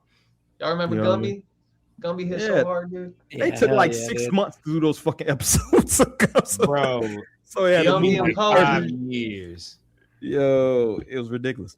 But yeah, no more AI videos, please, sir. Please don't. Mass Appeal got to cut that shit out. Yeah, no mas. Any last thoughts on that? All right, let's move on, man. Shout out to TIP. All right, play this video real quick. Facts. Can't nothing to the reality show. You talk about how famous. But hold on, I'm sorry. Let me say one more thing. I'm still cold as a motherfucker on the mic, and I still, but and to be honest with you, I'm just because I don't want to negate any of these facts. Can't nobody fuck with me. I'm gonna just let you know that now. You understand? Go in the booth with anybody, walk out with the better verse. I go head to head with Dro. So I go against anybody. I don't give a damn who you got. Bring them on. They can't fuck with me. Live performance, can't fuck with me. Hit for hit, song for you just can't fuck with me. You know what I mean? There might be somebody that certain people like better. That's your opinion. Okay. But bottom line, can't fuck with me. And anybody who think, you know what I'm saying, that what I'm saying is some bullshit, line me up with whoever you got. Anybody. And I don't give a damn who it is. 20 for 20, I don't give a help the bear. You hear me? I don't give a damn who it is, man. Yo. I don't give a damn who it is. He came in so humble. He was like, "Yeah, I don't care. I don't care what you think." Y'all bringing this shit out. Y'all bringing this shit out. Let me just say one thing. Y'all bringing this shit out. Y'all niggas can't tie my shoes. I just want to say that. Yeah. I'm just saying, man. Like I'm humble, and I God bless everybody. But you can't fuck with me. Because there's not a bag you can't go in. Streets, even God ladies, know that. Clubs, introspective records, Man. features. Come on. I appreciate that. Thank you. And humility is the key. You know what I'm saying? I've learned that, Expeditious Alizak. Yeah, he's about to go into his big word play. But does T.I. have one of the most underrated legacies in discographies? And I guess the second part of that, who we want to see him in the. I mean, it's only one answer to who he should go against in the verses. Bring him out, bring him out, bring him out, bring him out. It's hard only to one yell the correct. Borrells in your mouth. Nah, bro. T.I. was stupid hard for like many of years. I think he stopped being good when he got caught with them guns, but that was like a 7-year run of like Swagger Like Us, that Justin Timberlake song, Why You Wanna, like this nigga touched he touched pop, rap, hip hop, like nah. Like 50 Cent's not beating T.I. Like I'm gonna be real with you. Like he has to get G Unit. If it's not G Unit statement there. If it's not G Unit with 50 Cent, T.I. wins. You gotta pull out. You have to pull out. You have to pull out The Game. No, you don't. No. I've been through the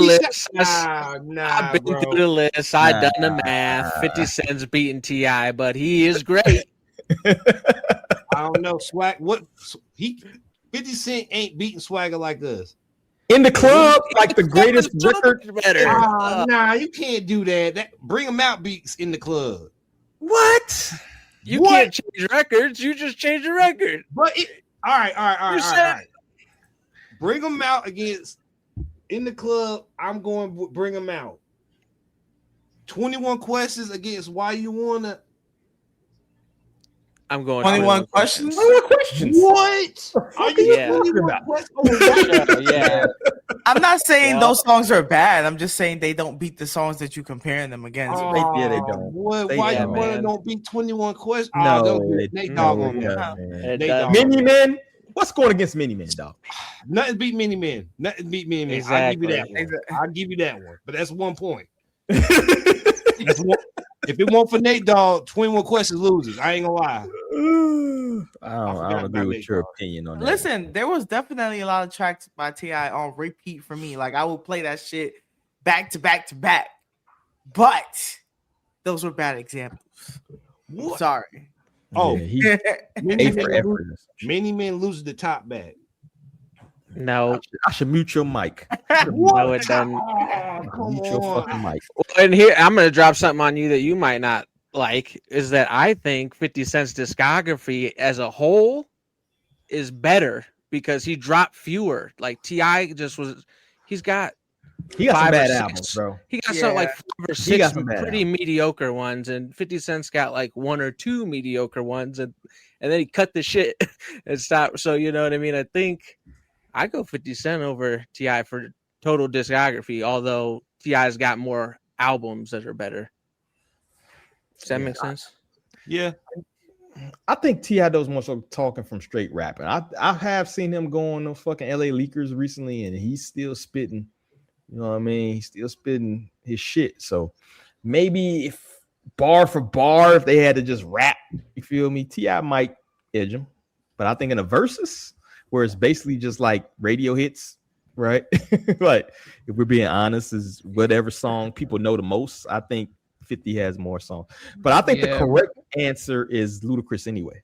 Ludacris, What? Feed families, Yeah, bro. as I was just about to bring him up, and I think you're right. T.I. I think you're right as far as rap wise. I think Tip is a better rapper than 50 Cent. Like technically, like with the pen, I think he's better, and by quite a bit too. And I'm not like a 50 hater, but I've always said that like 50's cadence and his voice and his delivery carried a lot of some pretty mediocre pen work. You know, if he didn't have that voice and that cadence and that delivery, a lot of those bars fall flat, like really, really flat. Tip is a good rapper, but Luda, man, come on. And Luda just dropped 2, and he's still a menace. The 44 bar shit was crazy. I was happy to see him back out doing his thing. People sleep on. I think Luda got some of the. I don't even know what you call it, but like there was like. I think he got a bad jacket, like being like the gimmicky, funny type. He kind of got like that Redman punchline rapper, type vibe. But people do the same thing to Redman, like bar for bar. Like when it comes to pen work, Luda's nasty, like high level lyricist. Agreed. Yeah, absolutely. Now I have to go through Chicken and Beer and see how crazy that album is. Well, and plus they have a little That's not history, even his right? best one. Yeah, Chicken Beer is dope. It is. But just the history too. People don't remember that little because it was a short-lived beef and it was kind of off bullshit. But the please stay off the TIP of my dick on Stomp, right? Yeah. So that itself kind of makes it interesting, right? I think the verses are better when there's actually a history between the two. That's why I think kept the Cash Money versus Cash Money versus fucking No Limit shit from being as good as it should have been, is because there really was no history of them like beefing and no shit like that, right? They almost was different generations, to keep it real with you. Whereas Tip and Luda is like there's a little history, right? It's not a super huge. That's why I like the Jeezy and Gucci shit versus was like super dope, right? Because they thought motherfuckers were gonna shoot each other on the fuck stage, right? Like, that's why put his ass in the dirt. What nigga? You can't say you put your man's in the dirt. Yeah, I was like, smoking that Pookie Loke. I was like, ooh, that did numbers though. But I think it is the verses are better when it's a little bit of history between the two. You know, like you could have a 50 versus Game versus that'll probably be better. No, you know what I mean? I don't think it's close from the record standpoint, but people would tune in to see Game and 50 square off. You feel me? Yeah, it's gonna be some trolling for shit for sure. The Game loses super bad. I hope you know that. Oh yeah, Game got some hits though. Game do have some hits. Yeah, he do, but like it's like 4 hits, like 4 certified hits, and like 2 of them 50 assisted. You know, that's nasty. You can't play a song down more. It'll never happen. 50 hates Game. Like that's not happening. Everybody, 50 hates everybody. He hates Marlon Wayne. Like that's why we love him. Yeah, hell yeah. But 50 likes money, so he'll do shit that involves money. So he may hate somebody, but he might do some shit involved. No, I mean he pieced it up with Fat Joe, and he hated Fat Joe. You feel me? If they paid G-Unit $1 billion to do a tour, 50 Cent's not taking that money. I don't know, bro. I don't know. He might, but I'm just saying he hates Game. I don't think he's. Game kept trying to piece it up, and then even when they tried, he'd like turn around and talk shit, and you could just tell 50's just like. Oh, 50 carry. I think 50 is one of those people. If you're not on his level, he deems that you're like a worker, not a boss. He gonna treat you like shit. Like to me, he even treats like fucking Yayo like shit. To be honest with you, but just Yayo. Yeah, he does kind of. Yeah. Like, Yayo is a friend too, bro. Like that nigga speaks about 50 Cent like that nigga say that nigga from homelessness. Bro, he in the ski mask with Vlad saying, "Yeah, 50 was with me, man. Like." Yeah, man, we would do all this bullshit, but he used to smack me up, bro. Like all those war stories with Tony Yayo. Tony Yayo might as well start a YouTube channel. That nigga funny. Like old New York people are like, niggas is funny as fuck for no reason. I don't know why. Yeah, I agree. Yeah, yo, it's hilarious. You hear his ad libs on Nah, bro. I the Conway project. Conway shit. Oh, Yeah, yeah. nah. Y'all sleeping on that Conway project. Bro, his ad libs on that Conway project, I fell out. I was laughing so hard. Nobody's Who thinks sleeping. of We that? put the Why is review fucking out. Yayo doing the ad libs on the Conway ad? What? How did that happen? Who cares, bro? Like I'll take That's Yayo what ad we libs should. on everybody's shit from now on. Don't question it. That's right. Old school New York and new school New York is combining. Even though I think Conway like 36, 35. Well, that's Buffalo, dog. They don't because I y'all think you're he's older from than the that, area. but- Y'all don't consider those Buffalo cats like New York, right? That's like niggas saying that It's if like you they out just of zone Buffalo. 6, you ain't part of Atlanta. Like, nah, bro, I'm still in New York. Like they New York, but they Buffalo just is Buffalo. far from New York. It's just like they not that they Canadian. It's just that I knew you were gonna say that. upstate. It's up there. Yeah, they got that. Why Lisa? Like It's nice. them motherfuckers It's be nice. like- It's don't nice they in be saying upstate New York. pops? They be saying pops and shit, calling soda pops. Like It that's is a so- pop. What the fuck are you talking No, about? it's not. No, it's not. Stop. We are It's not just doing that. very different, and honestly, they can have it. They're Buffalo, not Yeah. you know, they're just. I was gonna say, Buffalo. I think they want to be Buffalo. I don't think Yeah, they want to be New York. Like, I think they're trying to. like anybody from like Rochester, Buffalo, if you be like, "Oh, you from New York?" They'd be like, "No, not that one. I'm from up here." Damn. They're like, okay, that's fine. We don't want you to be from. I'm glad I'm not from Buffalo. I'd be fighting every day. Like, I'm New York. Fuck that. Bro, I don't know about Buffalo. I couldn't see, but I mean, same thing in Chicago. I mean, you got people from like Naperville and fucking Evanston and shit, and they be like, "What part of Chicago are you from?" Because every time they from Chicago, the first question anybody actually from Chicago asks, like, "What side you from?" Oh shit, Naperville. Nigga, that ain't fucking Chicago. Yeah, And then you doing Evanston. them niggas like Cassie did fucking Easy Block Captain. That nigga ain't from Chicago. He from Illinois. He Man, that's why I from deep know. in Louisiana. Not from him. But that's how I know Fat Joe stories be capped. I'm like, bro, I was fucking outside. He always talking about Chicago. Don't nobody seen Please. Fat Joe ass in Chicago, Please bro. tell me you guys heard that story when he said he was outside when he was on across the street when Rodney King got beat up. And then when they Who said put that? the- Fat Joe? Fat Joe said that. Ain't no And way, when bro. somebody put up the time frame, he wasn't even born yet when that happened. Fat Joe old as shit. He was born. Fat Joe just be saying shit, bro. He had to What? have been born, but there's no. Yeah, He probably was 12 or some shit. What was 90? Bro, 92? nah, he was 22. man. He was in Fat Joe old as shit. Fat Joe like 55 years old, dog. Fat Joe a liar, but that shit, the New York podcast is funny. Like, I suggest y'all watch that Mano Jim Jones podcast. That shit is stupid. I cry laughing every day. That's 50 them, about that's to buy them the dudes that building. owe rent. That's them dudes that Squatters. 50's about to buy the Squatters. building. squatters. Bro, that's another thing. 50 shit lucky he like a multi-millionaire because I would have shot him already. He But already he is- been shot. And he's Yeah, He is the He's most. He got stealing his chest. Ain't He nothing is here. the most loved supervillain in the history of supervillains. It is bad. Like, it really is. Like, when you really think about it, like the level of vitriol 50 goes through, and just ga on everybody. Society still loves 50. You know what I mean?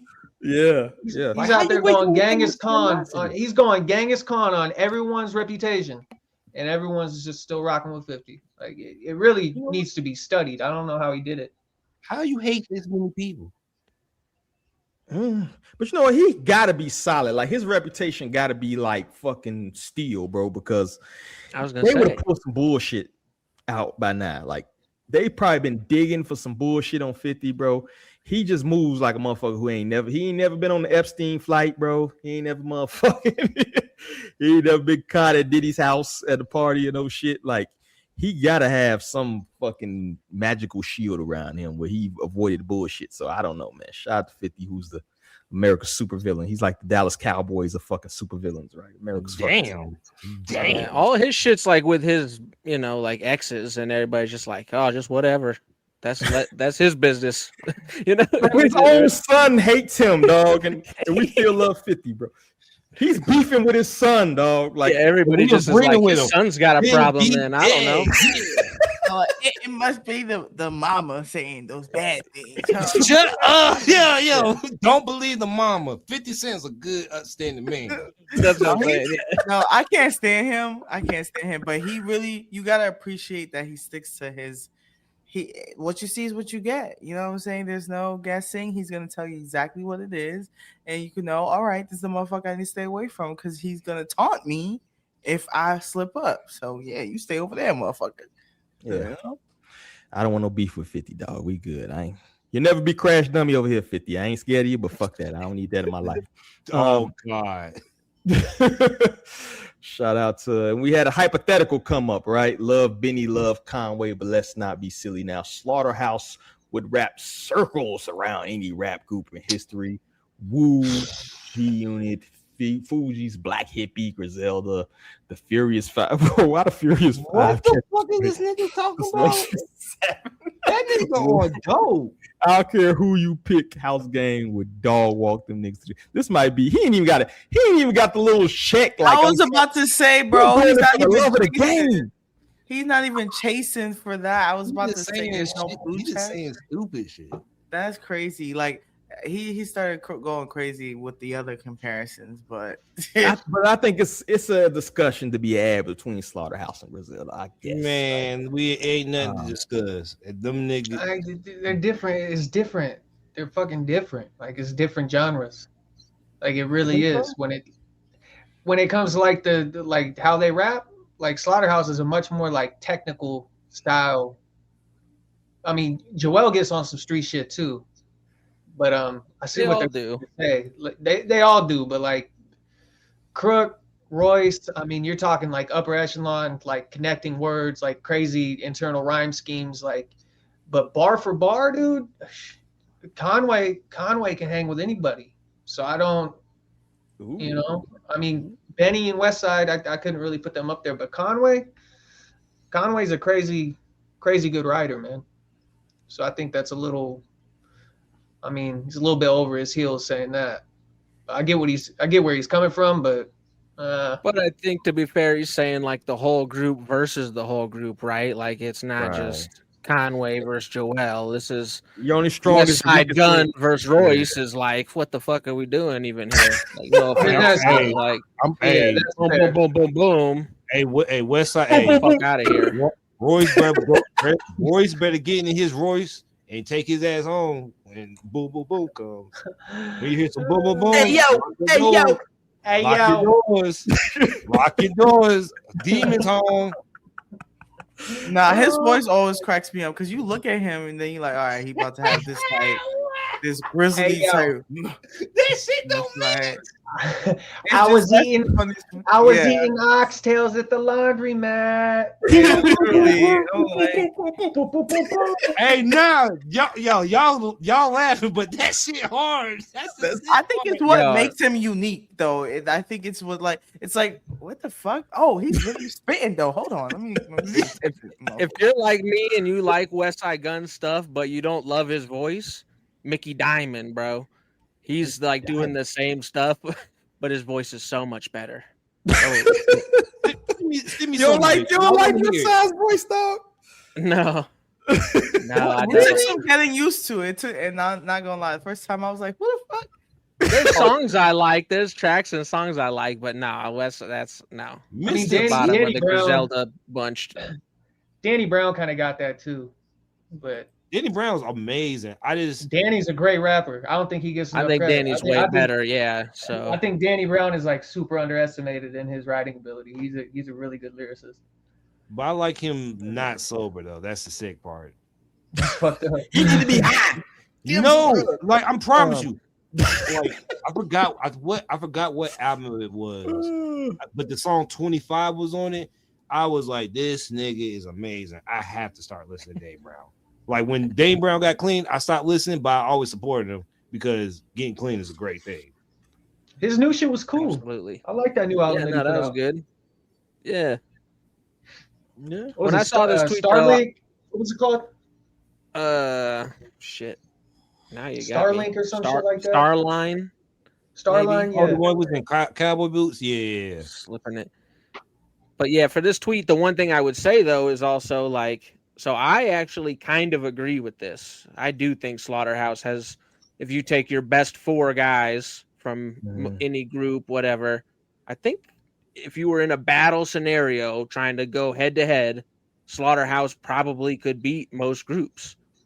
On the other hand, I think they're probably got, like, I love Slaughterhouse in some songs, but I think as song makers as a collective, Terrible. they're not beating Griselda. Yeah, they're not beating Wu-Tang Clan. They're not, like G-Unit or any of those guys, like, at all. Like, like, they have songs I love, but the songs are not, they're not, they thought they could turn every song into they thought they could turn every song into a cipher. Like it was gonna sell records or some shit. And it's like, bro, I'm the biggest backpack rapper around, bro. I love that shit. But come on, bro. Like, well, and I even like that stuff. And then it's like when that didn't work, they tried to switch into like a mainstream type of feel, right? Or like some shit like that. And it was like that wasn't working at all for me. I hate all that shit. So, which is crazy because like individually, they write really good songs. Like Joel puts out great albums. Royce puts out great albums. Booker Ryan still to this day is like one of my favorite albums of all time. Crook too. Oh yeah. You know, Royce has multiple albums that I think are amazing. So yeah, all those guys really. Maybe not Joe as much, but he's great still in his own way. But yeah, it's just crazy how. So like, just depends on the scenario we're in. We're talking making a song. I'm going with Griselda. Yeah. You also got to discount chemistry. Like Slaughterhouse kind of came together out of necessity, dog. Like, to be very frank, like they individually wasn't moving units like they should have, and they kind of decided to form a super group. You know what I'm saying? I don't think necessarily they definitely didn't fucking grow up together. They wasn't really friends. I thought they were all homeboys. Hell no. No, they came together for one song for Joel. And then after that, they thought like, they formed a group. And then I think they figured out they didn't even remember out fucking like each other. Like they didn't. They're not all cool now. Oh well, Joe Budden told that story completely wrong. Then he made it seem like them niggas were like friends. Man, one from Jersey, one from Detroit. One they couldn't even possibly have became friends, but from California. Yeah, so that chemistry is a big factor into that. You know what I'm saying? So these Griselda cats grew up selling dope together. You feel me? So it's like they're gonna have, and they're related. Like two of them related. You feel me? So it's like they're gonna have that chemistry. Whereas, you know, Slaughterhouse was kind of brought together out of necessity or brought together for a purpose, and then just try to parlay that into a career, right? So I think just off that, Griselda's gonna edge them. You feel me? When you got 3 dudes who actually rock with each other, no matter if they have they spats or whatever, they still gonna come together. Whereas Slaughterhouse, if they did do something, let's just say a versus for hypothetical purposes, it's gonna be for bread. You know what I mean? And that was Wu-Tang's big advantage too, as far as like actually growing up together and all being like really in the shits together. And you heard the same type of sound from it. Just worked. Like the synergy just worked. Same thing with like Flatbush.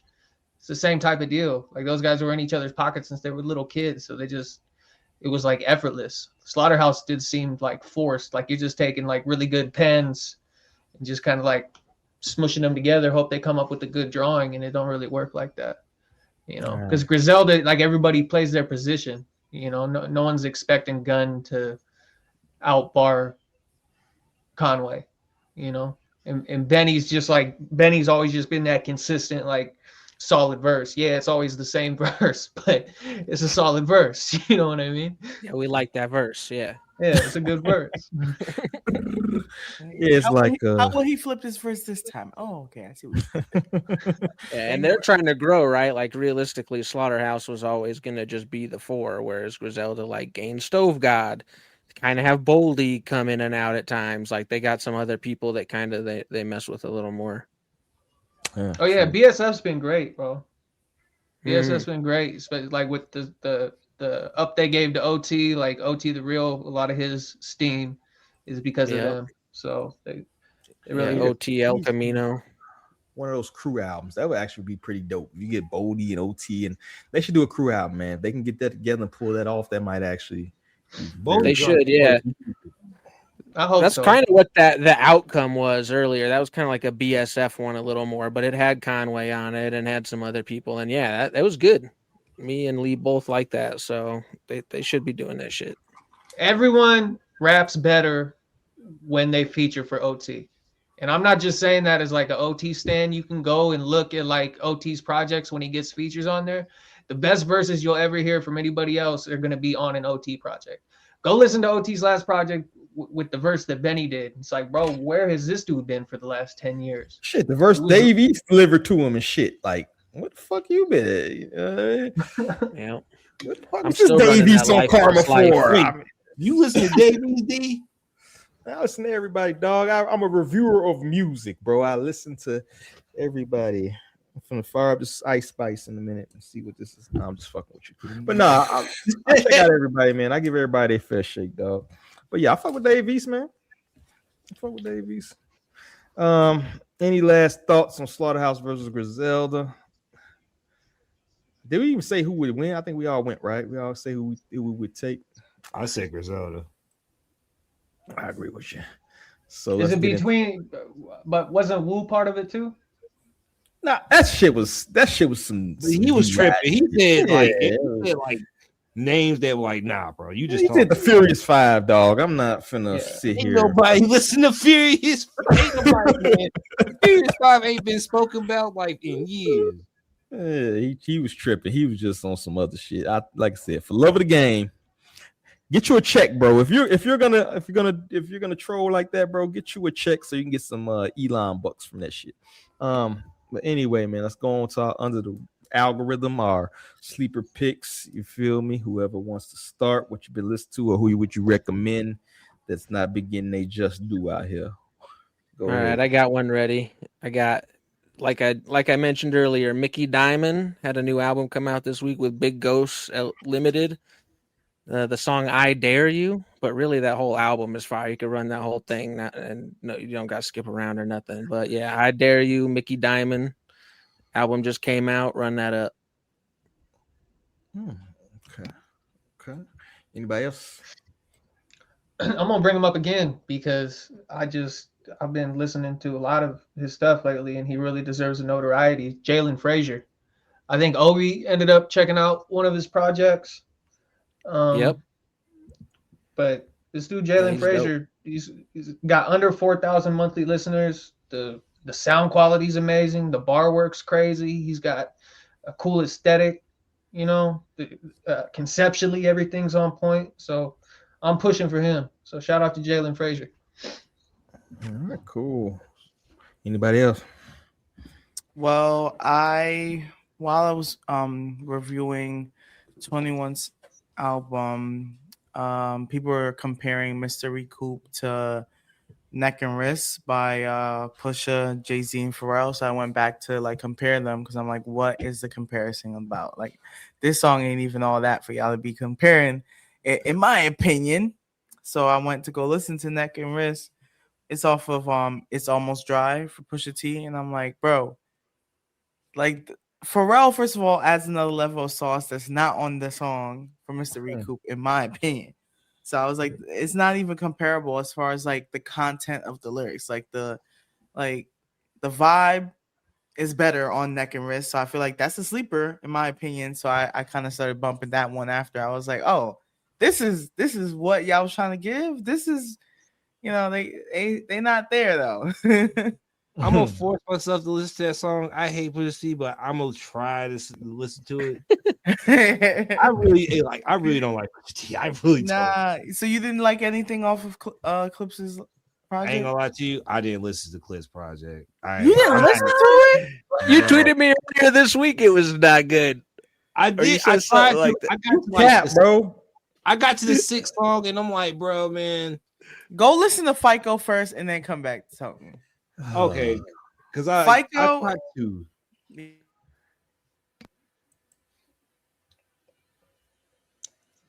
Somebody mute out. I can't hear you. Hello? Yeah, I can hear you now. All right. But I tried to listen to it. I got to the 6th song, and I'm like, man, I ain't like, you know how you just listen to a nigga and it's all cap in his rap. I was like, man, I believe Malice, but I don't believe Pusha. What? Nah, I ain't never believed Pusha, bro. Like I was, Malice went to the church and got out the church. You know how crazy that is? A nigga was selling bricks, went to the sermon and came out not cussing and not selling bricks. Come on now, he ain't cuss on his album. That's crazy, bro. That's the same You level. don't know, you didn't hear it. I heard 6 songs of it. I heard 6 songs. I'm just kidding. But like Malice was stole the show for me. But I'm gonna go back and listen to it. I'm gonna try my damage to it. That's all right. That's all right. What's your pick? So it's funny enough. It's two Detroit artists, Rio and BFP the Pac-Man. They don't really get the shine they do get because they just be saying shit on the track. And when you just say shit on the track and you don't think about what you say, sometimes you get good shit and shit that you shouldn't say. But we had to sweep it underneath the rug because it was the song overall was good, but you just said some weird shit. So it's called Olympic Shit Talking, and it's a great project. It's 7 songs. You guys probably not gonna like 3 out of the 7, but when you get to Smooth Shit Talking and Pluto Taught Me, it stole the show. Like matter of fact, when Lee was talking about Pharrell, that I immediately thought about that song Pluto Taught Me because it sounds literally like a Pharrell beat, but it's not Pharrell. All right, I'm gonna check it out. I like Rio sometimes. A little hit and miss with me. So wait. He had this as a single first, and then now it's an album. Because I remember when the song itself dropped, Drake was supposed to be on it, but he pulled his verse last minute. Oh, that's the album before this one. I know exactly what you're talking about. Yeah, that was like in March last year because this is when Kendrick dissed him, and he was like, "Hold on, I can't even drop my verse." That's why Kendrick fucked up a great. If Rio would have got a Drake feature, Rio would have been like. Oh, literally, I remember this shit happening in real time. He was supposed to be on it, and then I think it was Like That came out in March. It was like, hold the fuck up, hold on. He would have been clean. He would have been young Kodak levels of hard if he would have dropped that. That's crazy. I'm really mad about that one. I'm like, oh shit, he named the album after the song. Got it. I'm like, I know that shit sounded familiar.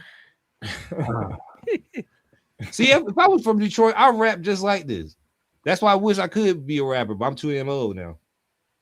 You ain't old, bro. You ain't never too old. What I'm gonna do? I ain't gonna be like, oh man, bro. I'm about to get you a zebra beret, and we're getting your ass in the booth. I don't give a fuck. I ain't sell no. Man, I was a good kid. I ain't sell a brick. I followed the school rules. Niggas doesn't even matter in 2025. Most people ain't sold up. You know how much a brick is? Most people ain't sold a fucking brick. So. Niggas is not gonna listen to I did good in school, and I listen to my parents. You'd be I got good grades. Volume try 1. it out. Yeah, I got good grades. Volume 1. Yo, that's gonna be fire. My parents. If you dressed as a general on the cover with the zebra beret, it's gonna be fucking, bro. That's what I'm saying. Like, yo, he can do the bundles with the money. Shit, it's gonna be conflicting. Like, is he a general? Did he go to school? And we're getting all the clicks, dog. This is sick. Oh my god, no! We're doing that happen. for sure. I'm a manager. I'm gonna be a manager. Well, this is the first Hip Hop High Society release, as far as I know. Hey, if it gets booming, we split the profit. We split the profits. Of course. Yep. You're getting the most. I got you with the promo and the album. That's what I said. Hey, hold my stuff, Lee. Hey, 360 deal. 360. Nah, that's nasty. That's sick. I can't do y'all like that. That's 720s now. We got to get that going. I can't do y'all like that. That's nasty. Definitely. But my pick, I'm gonna pick. If you listen to Starlito and Don Tripp, should be familiar with Trapper Mandel. I don't think he gets enough shine out of Nashville. Make sure y'all check out. I think his last project, Sharon's Baby. Don't they? Didn't they drop Step Brothers 4? That was. But he's affiliated with them. Actually, I think they put a lot of people. First time I heard Dolph was like on a one of those Don Tripp Starlito fucking tapes and shit like that. Heard Gates early on one of them. You're right. Actually, you're right. D, you spitting. You right. Yeah. I do remember them old covers with them on it. So yeah, they be low key finding cats, man. But that dude been rapping for a minute. Make sure I check him out. Pretty dope. I think I featured one of their videos where they had with Don Tripp on the fucking platform as one of our Saturdays or something like that. Saturday Spotlight. So Trapper Mandel, make sure I check it out. We lost Cam, bro. Cam with that shitty ass Washington internet or wherever the fuck he's at, somewhere in Bumfuckville. All right. Well, shout out to Cam, man. I know you out there. He's probably sending the fucking DM or some shit right now talking about the internet went out. But let's get ready to get up out of here, man. On the Hell Drop for 2 hours and 15 minutes on a Friday, man. I'm gonna let y'all go enjoy y'all fucking nights. But before we get up out here, I gotta do my due diligence and make sure I shout out everybody because everybody here is dope in their own way. They all got their own projects going on that we love to promote because, you know, what they say, rising tide lifts all ships, right? So first we start with Lee. What you got going on? Yeah. So end of the year coming up. So looking forward to that. Having a recap episode on my schedule and an interview to just close out the year. Some things that I want to do consistently into the new year. So might as well end strong. And, you know, this was like a big journey for me to get back out there because after my first pod, I was like, feeling discouraged. And I was like, you know what? You go do it. So I'm happy to be making progress with Hip Hop High Society. I shout y'all every time. Y'all stay tuned here and check me out too. I'm gonna be talking my shit all the time. We love it. We love it. Love you. And give you a yeah. We haven't used that all episode. God damn, man. My bad, bro. I should have been handing out the yeah holes more consistently. I'll get on my grizzy. Obi, what you got going on, homeboy? Oh man, you know, I decided to push my awards till I'm just gonna ride it out through the end of the year. No need to rush it, whatever. I'll just gives me more time. But I am about to drop my Rising Stars producers. Not gonna do one by one. I'm just gonna do 6 and 6. But I got 12 producers that I'm about to drop probably like next Monday, Tuesday, going into the holiday. So yeah, I got that going. I think I might be on my homie's podcast, which is called the MC Nerd Jock Show, where he talks hip hop, sports, and like comics and movies and shit like that. So might be on there. So shout out to him. And yeah, that's it. Find me on Instagram, follow me on Twitter, and go to the website, hiphophighsociety.com. Yeah, I do think you have underrated sports fucking posts, man. I'll be checking you out. You feel me? So I feel you on that, bro. Salute to you. I like sports. Side hustle. That and reviewing hats. Salute to the hat reviews. Yeah. A man of many hats, literally. All right. And finally, Dale, bro, what you got? When are them new Monet lines coming out? You feel me? When are we getting new? Like I said, once I get these some berets, matter of fact, in March, you might see me on the horse in like cowboy gear. You're laughing when JoJo Part 7 comes out in March. I'm gonna learn how to like do them damn rope tricks. Pause. This motherfucker say he's gonna become Dude, a cowboy. I can't wait Carter. to see this. Jesus Christ, bro! I'm gonna get the cowboy boots, everything. I'm telling you, pants gonna be in the boots. Pants in the boots. Ain't no snake gonna be in the boots. I'm telling you. Bro, what you working on? What the fuck you working on?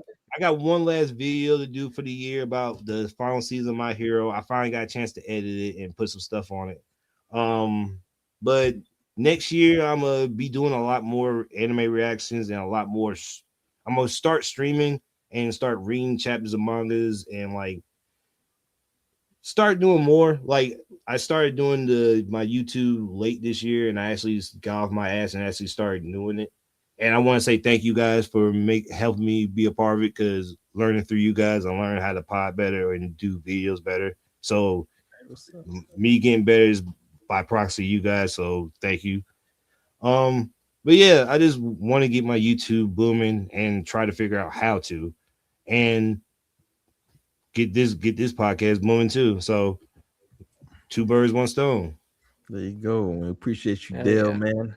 You funny than a motherfucker. I always provide some good commentary for the pod, man. Take you a year, switching it up. All right, that's all I got. Shout out to Cam, bro. Probably maybe he had to hop on the roof or something and repair some shit. I don't fucking know, but salute to Cam, man. Always coming through, providing a great perspective. Salute to everybody at Hip Hop Hot Society. Salute to all 139, that odd ass number. Let's get one more person in to make 140 because I don't like that odd numbers. It throws me off. And then while you're here, because most of y'all are watching on fucking Twitter, take y'all asses over to YouTube for us, pretty please. Hit the thumbs up so we can get that going and cracking, get that monetization going. So we appreciate everybody for tuning in, letting us yap about music to y'all for a good 2 hours and 20 fucking minutes. So that's all I got, man. I appreciate everybody for coming through and watching. I appreciate my panel always coming through with good information, always bringing that knowledge.